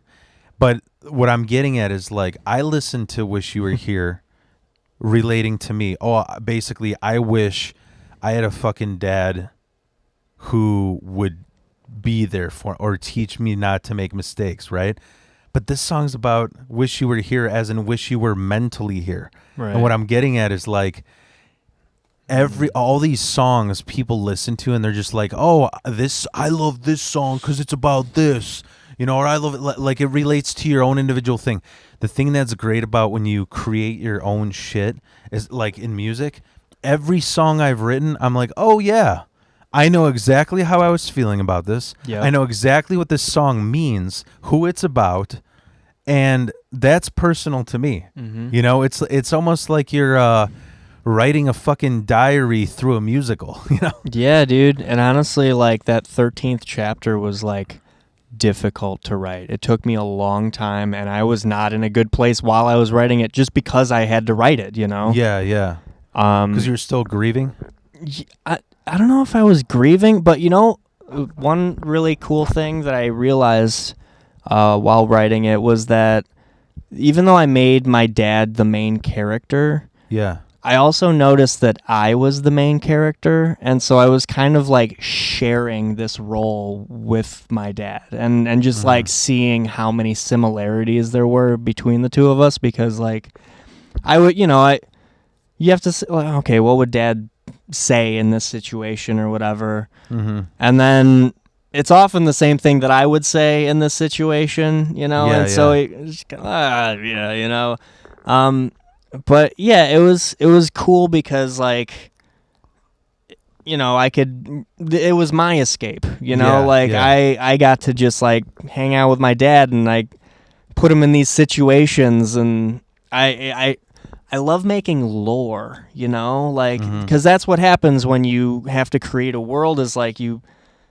there's a lot of cause and effect, you know, like how we were talking about, like, what do these people care about or whatever. But there's so much that you have to explain, like, why things are the way they are. And that is so fucking fun. Like, because that's where the world, like, becomes, like, sweet and unique and it flows, you know, and there's a lot of music in the book, because there's a town in the book called Handsome, and it's kind of like Chicago in that it's like a big just concoction of cultures, like it's a mixture of everything. It's got a really cool backstory about how it was like formed originally. Like wagons crashing in the middle of nowhere. Like, why are all these people here? But the wagons and then instead of like moving out, like all these people just like made a circle around the broken down wagons, and they just like lit some fires, started some music, you know, they started. And so they just had like this perfect night where it was like none of them expected to be there in the middle of nowhere, but they were just all like living in the moment and hearing stories from across the world, you know. Yeah. And then in the morning, like a lot of them got up and left, but the people who had the crash wagons decided to stay there and start this city, you know. And the people who were leaving, they would all like leave something behind. They would hand some kind of like contribution in, you know. And that's how I came up with the word, like the name Handsome, because it's not like it's a pretty city, but it's like people are handing things in order to like help this city grow. Yeah. And I went to summer camp music festival like years ago.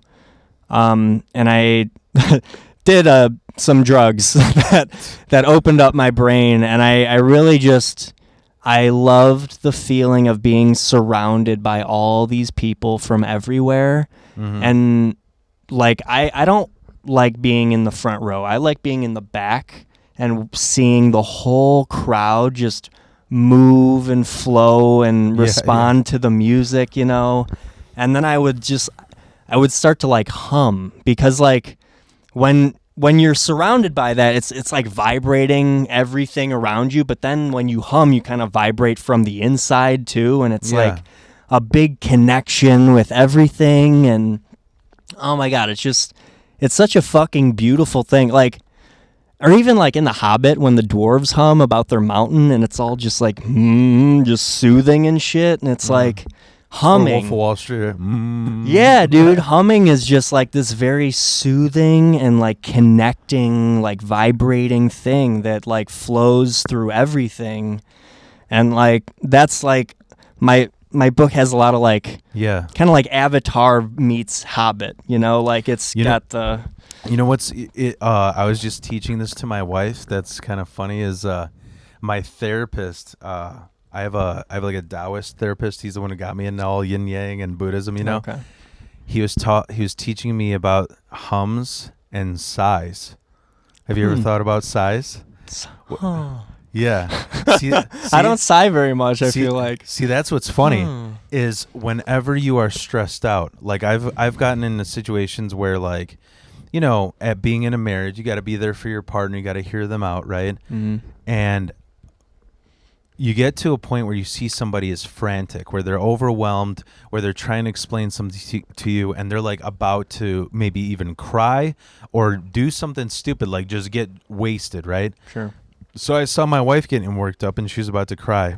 I remember my therapist told me, he's just like, dude, here's what's funny. When you sigh, you either break out laughing or you release that like negative, there's like this like tense, there's this stiffness in you, kind of like when a fucking snake dies and it constricts.